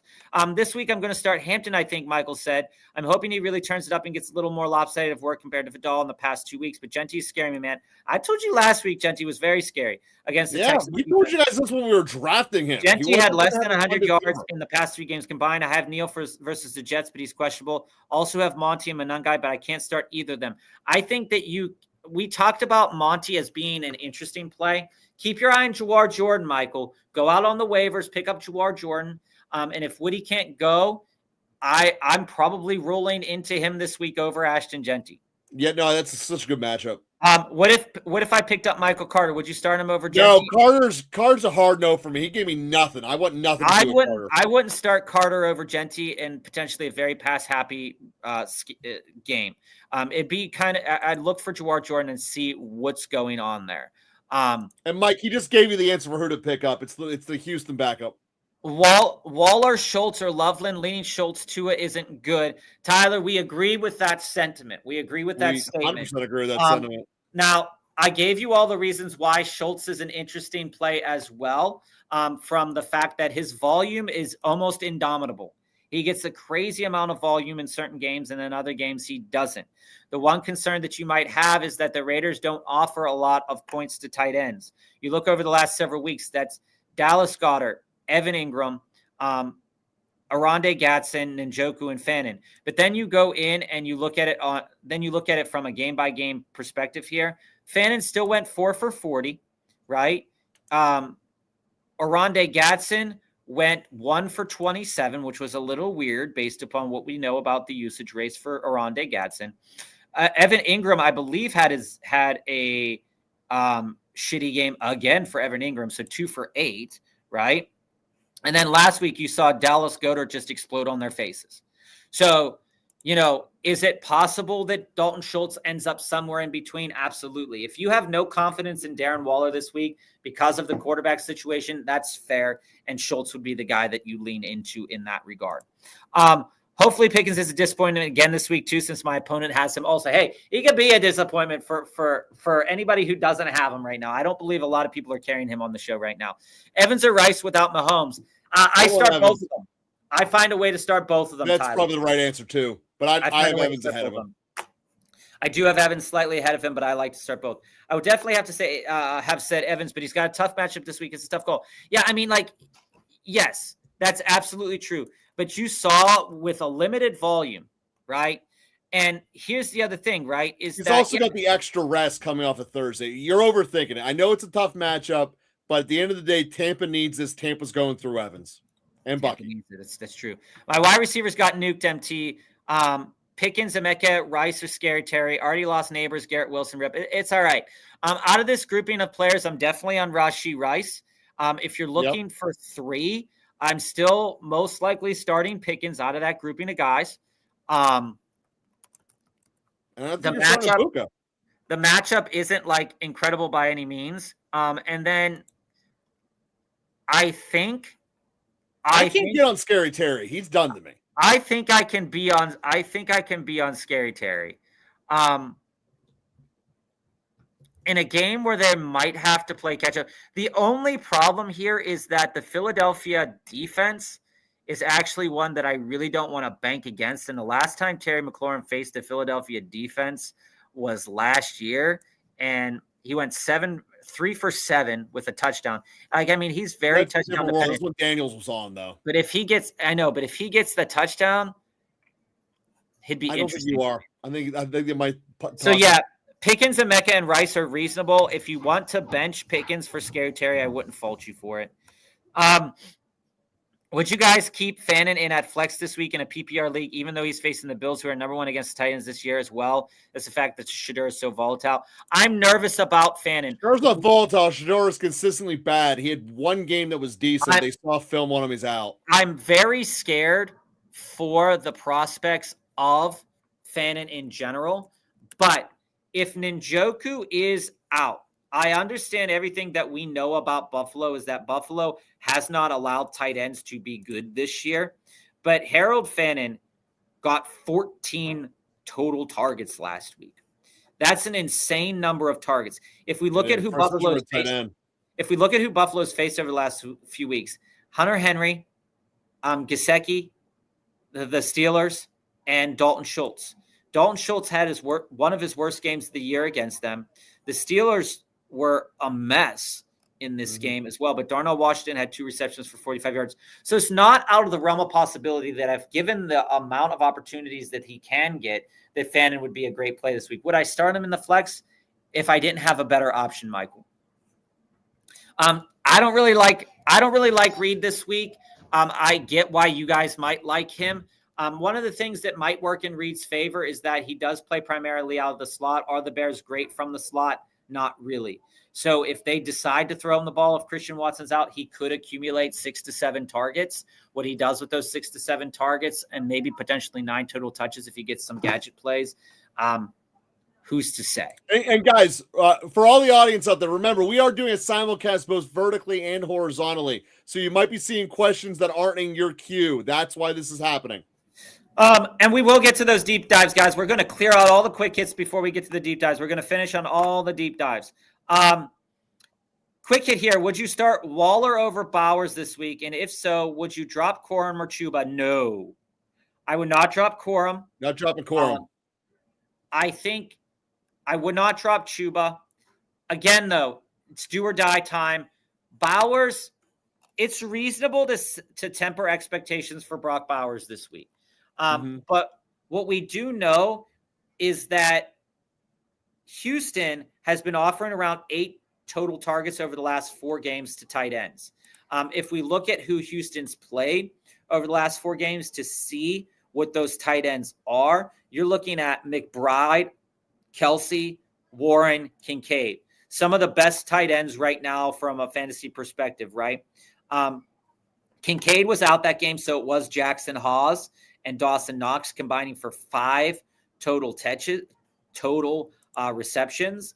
And then you look at Travis Kelce and you're like, okay, Travis Kelce over here sitting at around 1 reception, Noah Gray at 1 reception. So they didn't utilize them as much in that game. It was kind of a weird game for Patrick Mahomes. He only completed 14 out of 33 pass attempts. But also when you consider that Travis Kelce had 5 and Noah Gray had 3 total targets. So it's not out of the realm of possibility that Bowers, who's the only game in town, right, that he's going to get 8 to 9 targets in this game. So would I drop one of those guys to pick up Waller? I would consider dropping Chuba to pick up Waller so somebody doesn't play Waller against me, right? But I'd ultimately probably start Brock Bowers. And out of all of our teams, we got Lawrence, we got Pitts. None of my Pitts teams advanced, which was very disappointing because I was drafting a lot of Michael Penix, Kyle Pitts, and Drake London as well. But we still have skin in the game on my side. We've got a best ball mania in there with Josh Allen and Puka. So we're hoping for a good week this week. We do also have a super flex in the game that has Christian McCaffrey, James Cook, and Jonathan Taylor on it. So we are hoping for some big numbers this week out of that because we only have one quarterback, which is Jalen Hurts in that game. Thankfully, he has a good matchup this week. So we do still have skin in the game. We are very, very excited. Jesse, getting back into the quick hit bust, this one's easy. Judkins is the one you bench. You start Cook and Hampton. Yeah. Cook is the guy. I think DK is a great start this week, guys. Yep. I think DK was a great start this past week. For those of you that started him, you got paid out with a touchdown. I am all about DK right now. I don't trust Ted. I don't think anymore. With the exception of Explosion Week 11, he hasn't really been playing well. I know Buka isn't either, but I'm thinking about starting him this week instead. I'm starting Buka over Ted. That's what I would do. It's reasonable. It's a reasonable assumption to make that if you don't want to start Ted, that's fine. Again, Evans over both of them, though. Not a lot of touchdowns are going the way of wide receivers against Tampa Bay, and he's not getting a lot of targets. So outside of that outside the San Francisco and Atlanta game. So yeah, if you want to start Buka, sure. I'm on Dowdle, I think, this week over Judkins. Joe, how do you feel Judkins about that? is hitting the wall. He's hitting Problem Town. And we can talk more about it tomorrow. It's all right, Michael. It's all right. Have your unknowns and let them And share. We'll be here tomorrow too. We'll be here tomorrow too. We buy non-PPR, start 2 wide receivers, 2 running backs, and 1 flex. At wide receivers, Jettis, Diggs, Igbuka, McLaurin, Rice, T. Higgins. I'm on Rice and Higgins out of that grouping of players there. If I need an alternate, I could see myself leaning Diggs, but I see Igbuka, Diggs, Jettis, and McLaurin all having similar floors and ceilings, depending on if they get the touchdown or not. So I'm on Rice and T out of that grouping. Then running backs, I'm absolutely on Gibbs. I'm absolutely on Trevion Henderson. Okay. So and I would go with Kyron as my flex. It comes down to Kyron or JJ. So it'd be Rice and T if he's playing. If T's not playing, I think you can lean into Igbuka a little bit more because the opportunities are going to be there. The running backs, I'm playing Trevion, Gibbs, and Kyron. I think those are the best starts of the bunch there. If MHJ plays, would you play Ladd over? I would not. I am absolutely standing Michael Wilson right now. I am not benching a wide receiver. I get it that the opportunities might not be there if MHJ comes back, but I am not benching a wide receiver attached to a quarterback that could potentially have 36 plus total opportunities in a game. That's fair too. Okay, I can't do it. And Ladd's not getting those opportunities as much. No, he's not. Juan, I believe we answered this question. It was Evans. We did answer this question. Evans, Addison, Myers, Trevion, Jacobs, JT, because we don't think that Adams is going to be playing. And out of this discussion of waivers, it was Jawar Jordan for us. I still like Rice with no Mahomes. I get it. But the opportunities are going to be there for Minshew. Career around 60%. Dude, they just wanted to get Taylor on TV. So I'm there for it. Out of these quarterbacks, again, I'm keeping both Brissett and Lawrence, and I'm probably starting Brissett. Seahawks D or the Bills D or New Orleans D this week, Joe? Thursday Night Football is always wild, and the Hawks have been Bills were my third highest D of the week. It's the Bills. But I'm down 16 going into week 2, so I need the upside to get the chip. I believe the Bills is an interesting play. Seahawks get 3 touchdowns from Shador. Seahawks are interesting as well. I like the Bills over the Browns there. 6 points for passing touchdowns. Dak versus the Chargers, Stroud versus the Raiders, McCarthy versus the Giants, Shook versus the Jets, Bryce versus the Bucks. I think I'm going Shook versus the Jets. And I think it's reasonable to lean into Stroud a little bit here as well. I know everything that we've said about the Giants defense not being exceptional by any means. Will J.J. McCarthy capitalize on it? It's possible that he gets around 2 touchdowns in that game. It really is possible.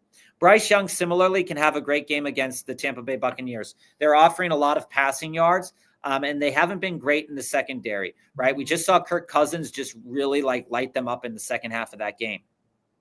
C.J. Stroud's probably not going to have as many opportunities as Bryce Young or as much as they just scored 40 and only threw 3 touchdowns. So they just run the ball more by design. And Shook is facing the Jets, who have been dog water, right? Yep. The opportunities, though, aren't going to be there. But if he gets the rushing attempts, it's interesting. I think I do like Stroud a little bit. He feels safer. But Bryce Young is in a do-or-die game. Bryce Young is very interesting to me. I see him crumbling. I see all of Carolina. I have to think about this more tomorrow, though. Initially, Joe, I would say Stroud. I'd say Stroud, Shook, Bryce Young, McCarthy, Dak. but I could see myself leaning in a different direction potentially tomorrow. I have Burden if he's healthy and Rome is out. Would you start him over Tet, Igbuka, or Fannin? I would start Burden over Tet probably. I would definitely start him over Fannin. But if you think that Bryce Young's going to have a great game, then you start Tet and you probably bench Fannin for Burden. Yeah, I think Joe's right about that. Who will Minshew throw to? Mahomes' favorite target was Rice. Yeah, it still will be Rice. The plays haven't changed. It still will be Rice. And Kelsey will get his fair share of targets. I think the player that is similarly devastated from this would probably be Xavier Worthy. Yes. I do think that will be something to keep an eye on. And Joe, just to build off of this, just a modicum more, right, is that when we look at Gardner Minshew here with the Indianapolis Colts, and we go to those game logs for the Indianapolis Colts back in 2023, I know it's a small sample size, but we're seeing a quarterback that can absolutely throw for 300 yards. Against Jacksonville one game, he had 55 pass attempts. And I know that's like a ceiling game. In that game, Michael Pittman Jr. had 9 receptions. Yeah, so, Pittman's the closest one they had. That'll be to Rice for the comparison. So that's why I mentioned just good open in the middle of the field. So we buy houses. Vikings, again, it's Bills. It's Bills for us. I could see many reasons for the Vikings and Chiefs, but I could see many reasons against the Vikings and Chiefs as well. And I don't hate the Saints. It just depends on the quarterback. In a tough matchup start situation here, I think ETN Henderson are locks. I absolutely agree with you. I need to flex Swift, Judkins, Mike Evans, Sutton, or Devonta Smith.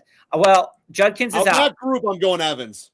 It's going to be Evans or Sutton for me, and I think that I would lean Sutton with safer opportunities in a matchup that I think is going to be more back and forthy. So I'm on Sutton. Joe's on Mike Evans. I don't think either is a bad play. Evans gives you a ceiling that's beautiful.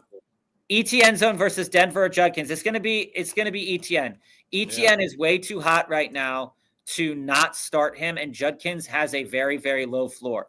ETN's floor is very similar to Judkins, and if you see Judkins getting 2 touchdowns, sure, start him, but I don't see that. I see him crashing the rookie wall 2 straight weeks with an under 2 yards per carry. That's the death nail of running back. Kicker-wise, I'd keep my eye on the weather. I do like Little this week because of the amount of points that they have been scoring recently. I think that the New England kicker is a very intriguing play as well. But with the potential that Denver could always stop Trevor Lawrence, I see that more opportunities in the field goal department for Cam Little. So I would lean a little bit on Cam Little. I don't think any of these guys are bad plays. I think all these guys have the potential to get you plus 10 points. So I think that you're looking at a kicker that all these kickers, I think, can get you plus 10 points. It's just in what way that they do that and where the extra opportunities come in at. So let's dive into these deep dives that we saved from the top of the show down. Joe, clicking on that quick hit there. AJ Brown. I was just putting it there so we know where we're going back. Okay. All right. So I somehow beat the 1 seed. We're going to start with Steve's first. So I made it to the second round. Need 2 wide receivers for the week. Pickens, Diggs, Franklin, Worthy. The top 3 waiver pickups are Coker, Vele, and Slayton. So there are many things that you can say about all of these wide receivers. But I think one of the places that you need to start with is total number of pass attempts for the accompanying quarterback, right? And so when we look at it, we see that the Chargers have offered around 26 total passing attempts to quarterbacks over the last 4 games. So that's the starting number that you're looking at for a guy like Dak and opportunities, again, for guys like Pickens. When we look at Drake May and where his matchup looks like, you're looking at 34 possible pass attempts in that game for Drake May. Similar, like I said about Bo Nix. Bo Nix is looking at 36 possible pass attempts, and Gardner Minshew is looking at around 28. So taking that into consideration, you, as a starting point, you absolutely could consider benching George Pickens this week, knowing that those opportunities might not be as plentiful. But the opportunities for Pickens probably are going to be a little bit more valuable. So while the opportunities might not be plentiful, the opportunities could be more valuable. So then you look at it from the second perspective, is how are these teams against wide receivers in general, right? So we pull up the stats here on wide receivers, and I just want to see total receptions caught and then looking at the targets, right? So when we come down to Diggs, I don't know why I did that. That was weird.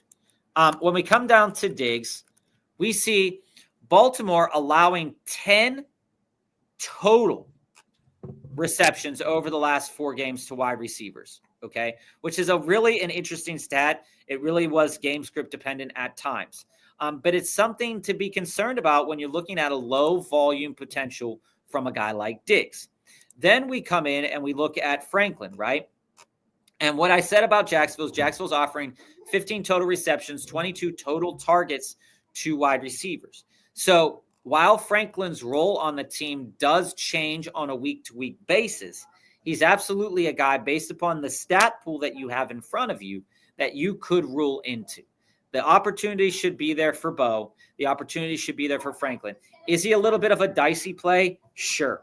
Because you don't know if you're going to get 8 targets and you don't know if you're going to get 3 targets. But I do think that when you consider that versus Diggs versus Franklin, it's similar to that capacity, right? So I think my first start out of those guys is Troy Franklin. It's a very uncomfortable start, but based upon the data that's in front of us, it's absolutely one of the plays that's on the slate. Now, like I said about Stephon Diggs, Joe, is ever since that game against the Jets, where everybody seems to be scoring against the Jets, everyone's scoring the Jets. Cincinnati, Giants, and Buffalo. 4 targets, 3 targets. So it seems that he's not going to get less than 3 targets.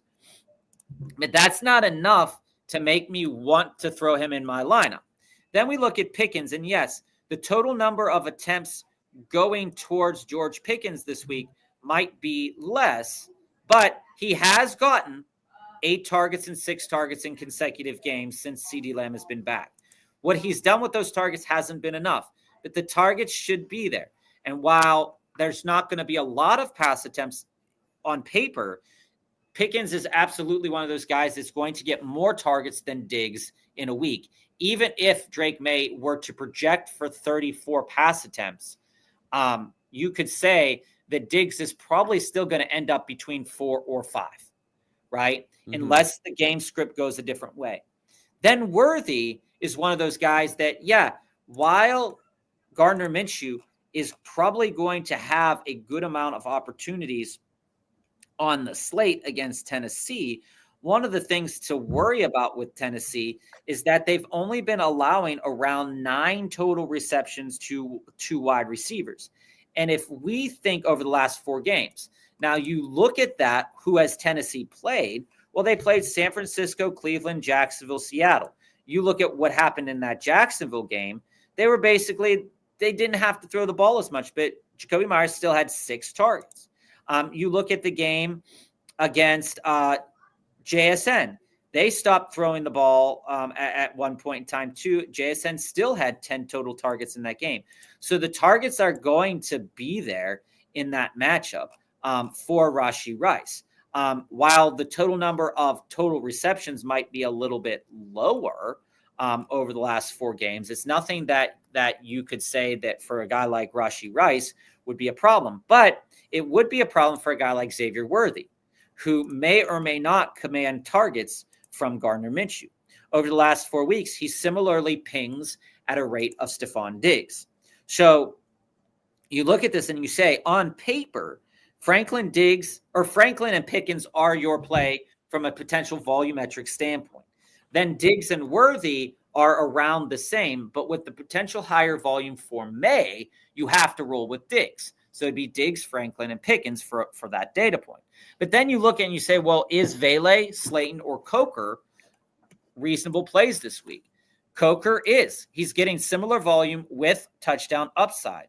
Then you look at Deshaun Vele going up against the Jets. He's the reason kind of why that I'm a little bit hesitant on Olave, because he's commanded 6, 5, and 8 targets against a team that can't stop anything. So I think I'm benching Diggs, even though the opportunity should be there. I'm benching Worthy, and I'm probably rolling with Vele, Franklin, and Pickens. I know it sounds really weird to say, but I do think that I see more touchdown upside out of Vele than I see with Diggs. Mm-hmm. How do you feel about that, Joe? No, but I think you nailed it on the head. And the bottom line is they are looking at Vele under this new administration down in New Orleans. The Jets can't stop anyone to save their lives. And I'm not sure about putting Vele ahead of Pickens, but that's a debate. So it'd still definitely be Franklin and Pickens in your top two. But Vele in your flex, you can do a whole lot worse than that right now. Whole lot worse. Jesse, down by 99 in a 2-week playoff. The 2-week playoffs are very interesting to me. We used to do that in one of our leagues. Big boom plays, need advice. Pick up Bourne with Pearsall being out. Pearsall's not yet out, but yes, I am absolutely picking up Kendrick Bourne this week if I need a wide receiver play. Again, similarly, Vele is also a very interesting wide receiver play for the. I'd rather have Vele. He gives you more upside. Now, in terms of your running backs, which is your question here for the home run capacity, I'm going to go with Corum. And the whole reason I'm going with Corum is he's the only one I know is getting a touchdown. And Thursday night gets weird, but they have been consistently giving Corum the rock. Vidal is a hit or miss player. He could give you the explosion, but it's more in a JMO style where it's very low volume. And he just does a lot with it. Algiers the one I'd look at the least out of that three group, even though he's probably going to be the best floor. So I would go with Corum because Corum has the chance at the upside and actual touching the ball blend. That's the best of them. Okay, so here from a stat perspective, I think it's going to kind of paint a picture similarly to Joe here. I think Vidal's off the list for the reasons that I stated earlier about Vidal. With potential of only 17 total rushing opportunities, it's just not enough. Mm-hmm. It's not enough opportunities on the field. Can he break a long one like he did a couple weeks ago on the reception? Sure. But it's just not enough from a statistical standpoint to want to invest in it. Then you go to Corum. And Corum and Kyron, like I said earlier in the show, are projecting to do really well. But also there's going to be around Seattle on average has allowed 22 total attempts, right? You're going to get almost a 50-50 split. So if you give Corum 12 attempts and you give Kyron 12 attempts, Corum can both of them can absolutely do something with them. And the fact is that the problem is that Seattle's not giving up a lot of touchdowns. So where Joe said that Corum could be seen as getting a touchdown, I don't know if it's as certain for Corum. Where it really paints an interesting picture here is Algier. You guys know that I am not an Algier stan by any stretch of the imagination. You will not usually hear me that I want to start Tyler Algier. But where I find this to be interesting is that I absolutely think this is going to be a Bijan game. In order to end this game against Jacoby Brissett, they're going to want to run the ball. Both of the running backs for the Rams had a lot of success against Arizona. Quite frankly, almost every single running back that has ran up against Arizona has had success. Woody Marks, Jawar Jordan, like I said, 15 carries, 100 and some yards. You go back to Tampa Bay, and we have Bucky at 61 yards. Even Baker had 27 yards. You go back to the game against Jacksonville with Arizona, and Travis Etienne had 86 yards. So while I think that Bijan is a phenomenal play this week, for the same reason that I think Bijan's a phenomenal play, I think that Tyler Algier is actually very interesting because you can see a world where the Falcons are moving the ball down the field. And you can see a world where Tyler Algier does get into the end zone this week. For me right now, I do think that Tyler Algier and Corum are the two out of those three guys that I'm going with. And I could see myself landing on Corum on Thursday night for the reasons that I've said with Joe, etc. But I also could see myself landing on Tyler Algier.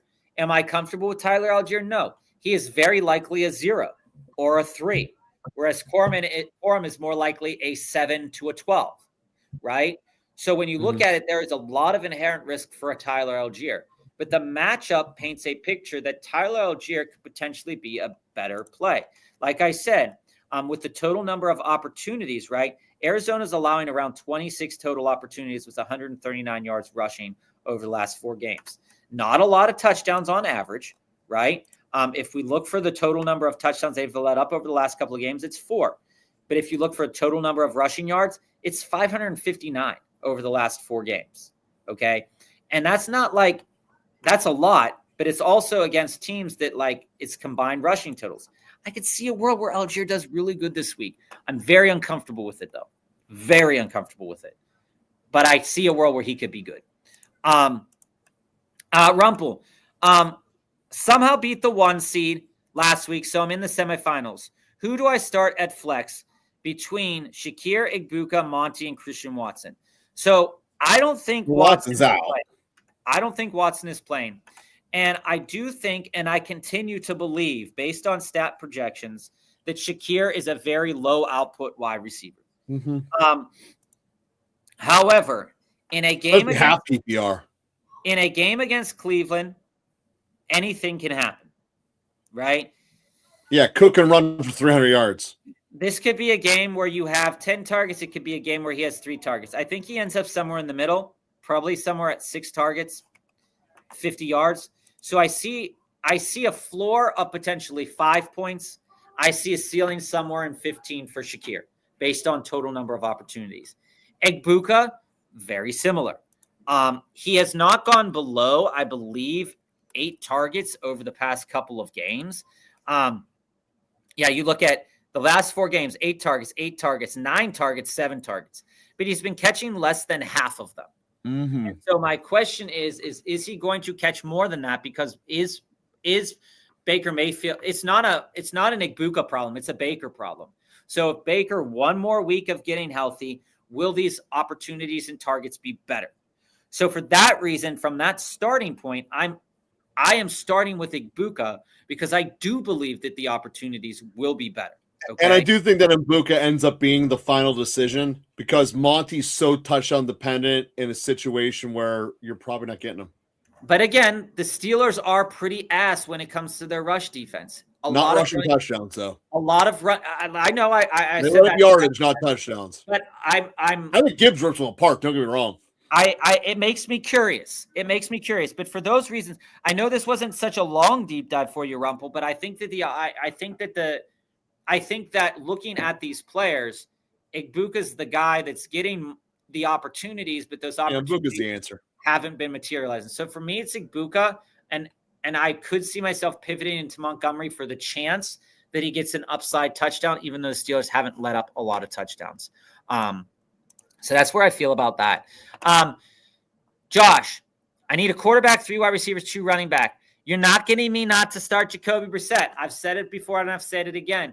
But the one thing about Drake May that's very good this week optically, okay, and I would have no problem starting Drake May. That's the thing. I have no problem starting Drake May in this matchup. One of the reasons to think about with that is that these opportunities are going to be similar, 34 total opportunities. But where I think Drake May does make his money is in that touchdowns on the ground department. And I do have a concern that maybe there won't be as many of those opportunities in this game. The Ravens love to play spoilers for teams. So there is a chance that they might get to May in this game and they might rattle him. They're probably playing spoilers for them. It's them keeping their hopes alive in Baltimore. Well, I know, but still, all in all, Bob, you're right. Brissett's the answer we ever went through. And quite frankly, your first 3 receivers. But I wouldn't have a problem with either of them. Now, when I look at the 3 wide receivers, I do want to start Rice. I do want to start Lamb. So the question comes down to Igbuka and BTJ. In this discussion point, I could see a world where I would want to start BTJ. And I know BTJ, I know BTJ has not been trustworthy, but in a game that, again, projects to be very high volume, right? If Patrick Surtain isn't playing, Denver's allowing 20 targets and 13 total receptions over the last 4 games to wide receivers. If I project Jacoby Myers to do well, I similarly project Brian Thomas Jr. to do well. So I'm starting BTJ over Igbuka in the wide receiver spot. So it's Rice, BTJ, and Lamb for me. Then when it comes down to the running back, I'm absolutely starting Saquon and Henderson. There's no doubt about it. Okay. That's right. I don't even have to give you a stat to say that those 2 guys are going to project well this week. Saquon Barkley absolutely has one of the best matchups on the slate. So then it comes down to tight end and flex. Fannin and Warren's a tough decision. Well, see, actually, I think his waiver wire's got a better answer than both of them. I'm going to pick up Waller off his waivers. Fair. Okay. Waller's a fair discussion point to be had there. I could see myself dropping Jordan Mason in that regard. Then that's what I would do. I would cut Mason and get Waller. Then when it comes to your other flex, here are the guys that are in the discussion for the flex. Okay. It's Woody, it's Igbuka, and it's Vele. Okay. Mm-hmm. With a back end Ja'Cory Cross-Merit, depending on the health of Chris Rodriguez. Okay. We'll talk about this but more. You cut someone to get Vele on here. I'm saying I think I'm just going Woody and calling it a day. You can cut 2 players there too. But again, I'm concerned about Woody's health and finishing power here. So I really do want to look at that injury.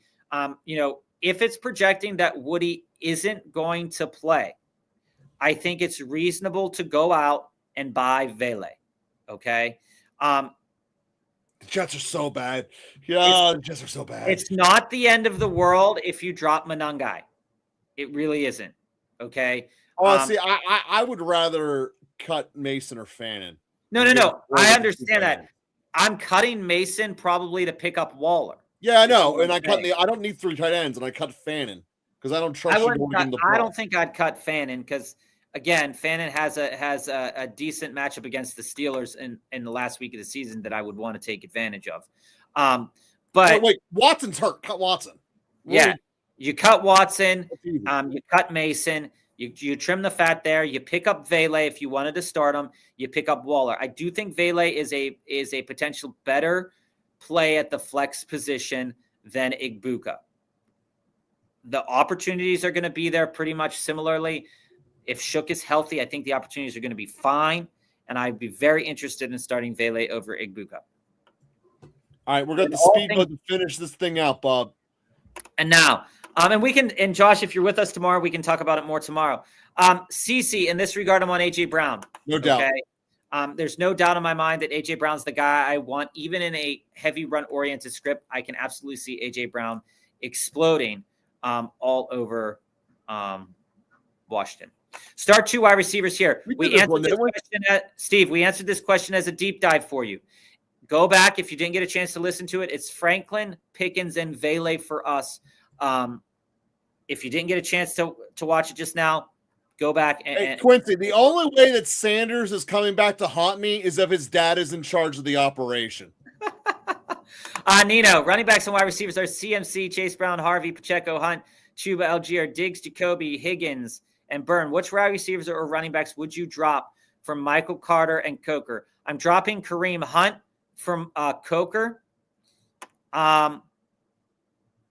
And I'm dropping Pacheco from I might even drop Pacheco for Michael Carter, but I'm not playing Michael Carter this week, guys. No. I think Carter is not worth playing or having. Is Alec Pierce's value gone since Rivers is a starter? Absolutely, and it's very disappointing. He's on my team, and I desperately need either Pearsall or Pierce to start and doing well, and I am in shambles. 2-part question here. I'm going to post my entire team in a second. I'm going to drop B-Rob Jr. Who else can I drop? And I think it would have been best if I had just done this from the beginning. Genty, Hampton, Neil Monangai, Monty, B-Rob, Nico Igbuka, Tet Burden, Devonta Smith, wide receivers, McBride, Fannin, PPR league. May is the quarterback. Need 2 wide receivers, two running backs, 2 wide receivers. McBride flex, Eagles D, Myers kicker. Love that. Okay, if I'm filling in the blanks here, I'm going to start at wide receiver because there's no question in my mind. Out of your wide receiver pool, Nico is in the number 1 wide receiver spot. Then coming down into it, I'm probably rolling into Devonta Smith. I agree with that. I think that Devonta Smith, while the matchup isn't juicy enough for him, and I worry about the targets, we're going to have Dallas Goedert games that take away from Devonta Smith. Always happens. That's absolutely going to happen. I think that Devonta Smith can be in for a bounce back this week. I agree with that. Then my flex is probably going to be Igbuka. If Burden is starting and Rome is out, I could see myself starting Burden over Igbuka. But I think all in all that I'm probably going to land on Smith, Nico, and Igbuka as 2 wide receivers and a flex. Mm-hmm. Then when it comes to the running backs, you lean on Hampton. Yeah. He's going to get some volume. Again, I said it's projectably lower volume, but again, something cool can happen there for you. I'd watch that Neal injury. That Neal injury kind of sucked. I heard it was a hamstring, but it's the best matchup in terms of fantasy points per game for a player. If Devin Neal is out, projectably speaking, I think it would be interesting to keep your eye, and everybody asks for guys to keep an eye on. I think it would be interesting to keep your eye on who is looking like they're going to project as the starting running back for New Orleans. Because I think that the starting running back for New Orleans is going to be a valuable asset this week. It sucks that Devin Neal got hurt, because if it wasn't, then it would be Devin Neal bar none. Yeah, but he's ruled out with a hamstring injury for the remaining of the Week 15 contest. Will he see it on Week 16? I don't know. I would tend to lean into Audric Estime at that point in time if that's the case. That's a gross. This doesn't mean you lean more into Vele. It would tell me to lean more into Vele too. It absolutely would. But the reason why I mention this is that the Jets have allowed 26 total rushing attempts to opposing running backs on the season. Okay. And over the last 4 games, if we go and we look at New Orleans, let's just take last week as an example, right? Neal went down early. Shook picked up the majority of those carries at 8, but there was 25 total carries that wide receivers, running back took in that game. You go then to Tampa, the game against Tampa, right? And Devin Neal had 19 total carries. There was a total of 13 carries. Shook had another 7 carries.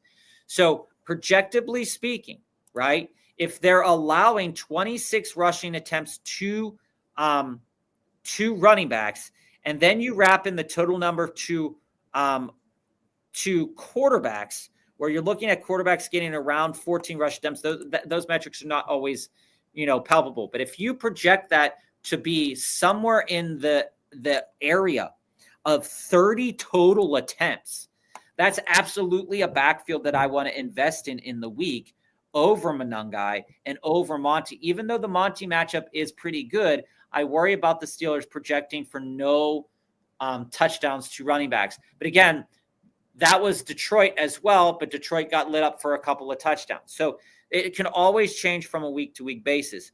But Hampton's starting, and I would be very interested if they're out there to speculatively pick up Audric Estime or Hall. And if I felt like rolling the dice and I saw that Audric Estime was going to dominate the carries, I would absolutely roll a guy like Audric Estime out there over a guy like Ashton Genty. I know that sounds like criminal to say, but I think in this day and age that it's there. Considering Jordan may not even start too, Jawar Jordan, is interesting. I think that Jawar Jordan is a guy. You just answered, Bob. Estime is who you would go with. Estime is the other guy I'm looking at it. So I would definitely go with Burrow over McCarthy. I think Burrow is going to rip apart a quit and depleted Dolphins secondary. Yeah. Just take it as a defensive play. As long as you're still in the playoff hunt, you can pick up guys, right? We talked about this last week. Tingley. And on this one, BT, I am on Burrow. I think that JJ does throw for 2 touchdowns this week. Already got Achane and CD starting. Need help. 1 wide receiver, 1 running back, and 2 flexes. Chase Brown, Kyron, Henderson, Rice, Evans, Terry. You kind of answered the question here for us. You're absolutely starting Trevion Henderson. You're absolutely starting Mike Evans. So that takes care of running back 1, wide receiver 1. Your 2 flexes. Your 2 flexes are probably going to be Rice and Kyron. If you are uncomfortable starting Kyron in the matchup on Thursday, again, Thursday matchups do tend to favor running backs and tight ends. I do, but I'm not worried about guys like Puka, et cetera, on that front. So your answers for the 4 players he needs to start are Kyron, Henderson, Rice, and Evans, and that's right. Yeah, I think that's who I would lean into this week. But I do like Chase Brown. Dart or Baker this week, Joe? Where do you fall on that? I'm going to be on Team Baker. As you keep saying, a back and forthy kind of game. I like Baker in that. The Can one thing Naylor be started over Pickens? I don't think so. When you look at that game in Minnesota, giving the ball to Naylor late in that, it was mostly. it wasn't even late in fluky. that. It wasn't even late in that. He got, I believe he got the first touchdown. He lost confidence in throwing the ball to J. Jeff that he never should have done. They're going to start taking those targets away from Naylor and give them back to J. Jeff. It's going to happen. So I don't think that Naylor is going to be this weapon. And Pickens is still, top 5 in the league in yardage. So I would definitely stick with that. Here's the thing. Naylor's not going to project for anything more than 5 total targets, and Pickens does project for higher amount of targets. You can't. The efficiency that Naylor had last week was extremely efficient, and that was really weird. So Bama Ace, we answered this one in depth earlier in the show. The answer was Brissett, and it felt weird.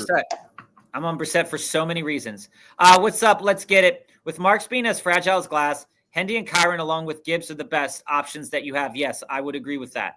I think you're starting Henderson, Kyron, and Gibbs. Absolutely. I think that Gibbs is in for 3 touchdowns, probably 40 fantasy points this week. Also, I started BTJ and Myers last week with MHJ hurt. Also have Franklin, Mitchell, Coker on waivers, half PPR. I will find a way to get Franklin on my team this week, but for you, I probably wouldn't start him. I'd still start BTJ and Myers. Like I said, in a game that projects to be back and forthy. If you believe that Trevor Lawrence has a chance to get 3 total touchdowns, I think that both of those players are reasonable. You went with it last week. It worked out for you. Will Trevor throw for 6 touchdowns this week? Probably not. Gadsden, Parkinson, Waller, Theo, or Hawk. No tight end premium. It's still Waller, guys.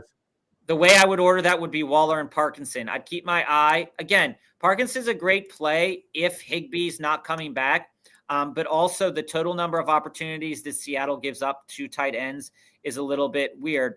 And because the Rams split that they distribute it fairly evenly most games because they play 2 tight end sets a lot.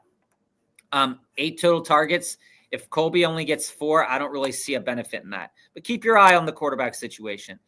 Do you guys feel like teams will keep kicking away from the Jets' kick returns like the Jags did? Probably.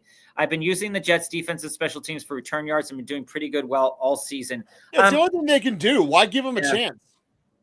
Yeah. Stafford or Stroud this week, Joe? I'm probably going with Stroud. I don't know. This is a tough one because both of them are obviously playing for something. Stafford has a much better offense, but it's Thursday. And when you look at it and say, hey, that game is pulling up here. That game's at Seattle. I'm probably going with Stroud because it's a road Thursday night game. I don't like taking road Thursday night quarterbacks. So what I will say to this, the last time he played Seattle this year, he went for 27 pass attempts, 130 yards, 2 touchdowns.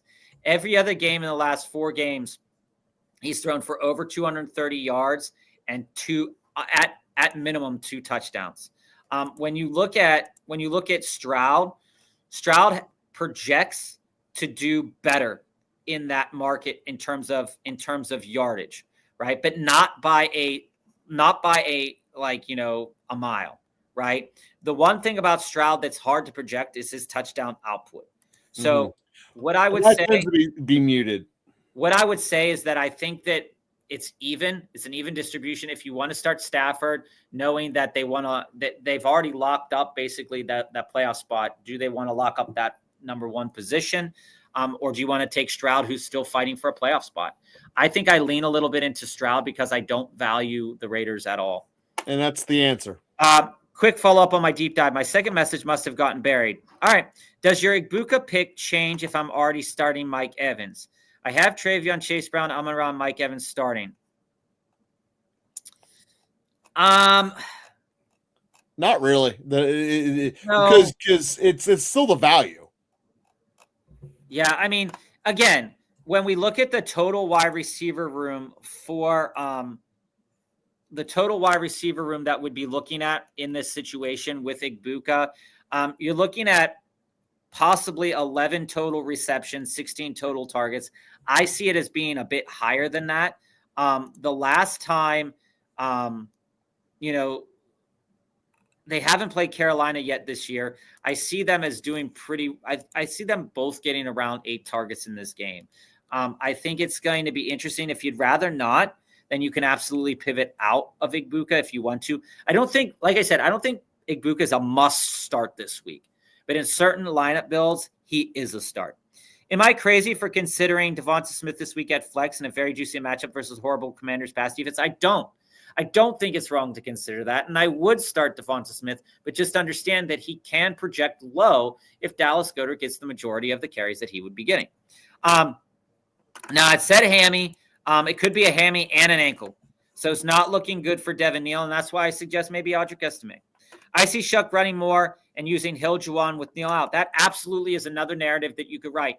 Shook could absolutely go off for 14 rush attempts. And that's the reason why Joe suggested that Shook could be a really valuable play this week, is that you might get running back numbers out of Tyler Shook and not necessarily have to worry about the passing numbers. But the matchup is so good on both ends, both passing and rushing, that rolling out Tyler Shook is like the you got to be crazy demon if you're doing it. But I think it's reasonable to think that he could be a better play than CJ Stroud or Matt Stafford this week. It's reasonable. Taysom may be a sneaky upside in desperation. He is never my sneaky upside in desperation. Zero Jettis or K9 questions. There was one, CC. There was one. But I'm not shocked. I'm not shocked based off of what we know, guys, because we do know that K9 was one of those guys, and J. Jeff similarly, that ebbs and flows. It ebbs and flows. Hey, Rabona, how's it going? How do we do in the best balls? Like I was saying earlier, and we're going to be back tomorrow, guys. We can talk more, so we're going to end the questions there, but we'll talk more tomorrow.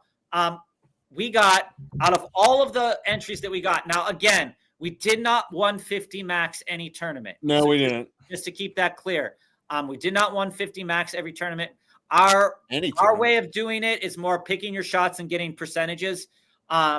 We lost out on a couple of guys. You guys know we were really heavy on Bucky Irving, really heavy on Nico. They didn't perform well at the beginning of the season, got hurt. We were really heavy on Lamar in some circumstances. We were also really heavy on Stafford. We pulled that away slightly at the back half of the summer. We should have just leaned into that a little bit more. I have still one Best Ball Mania team moving forward, and we still have one Superflex team moving forward.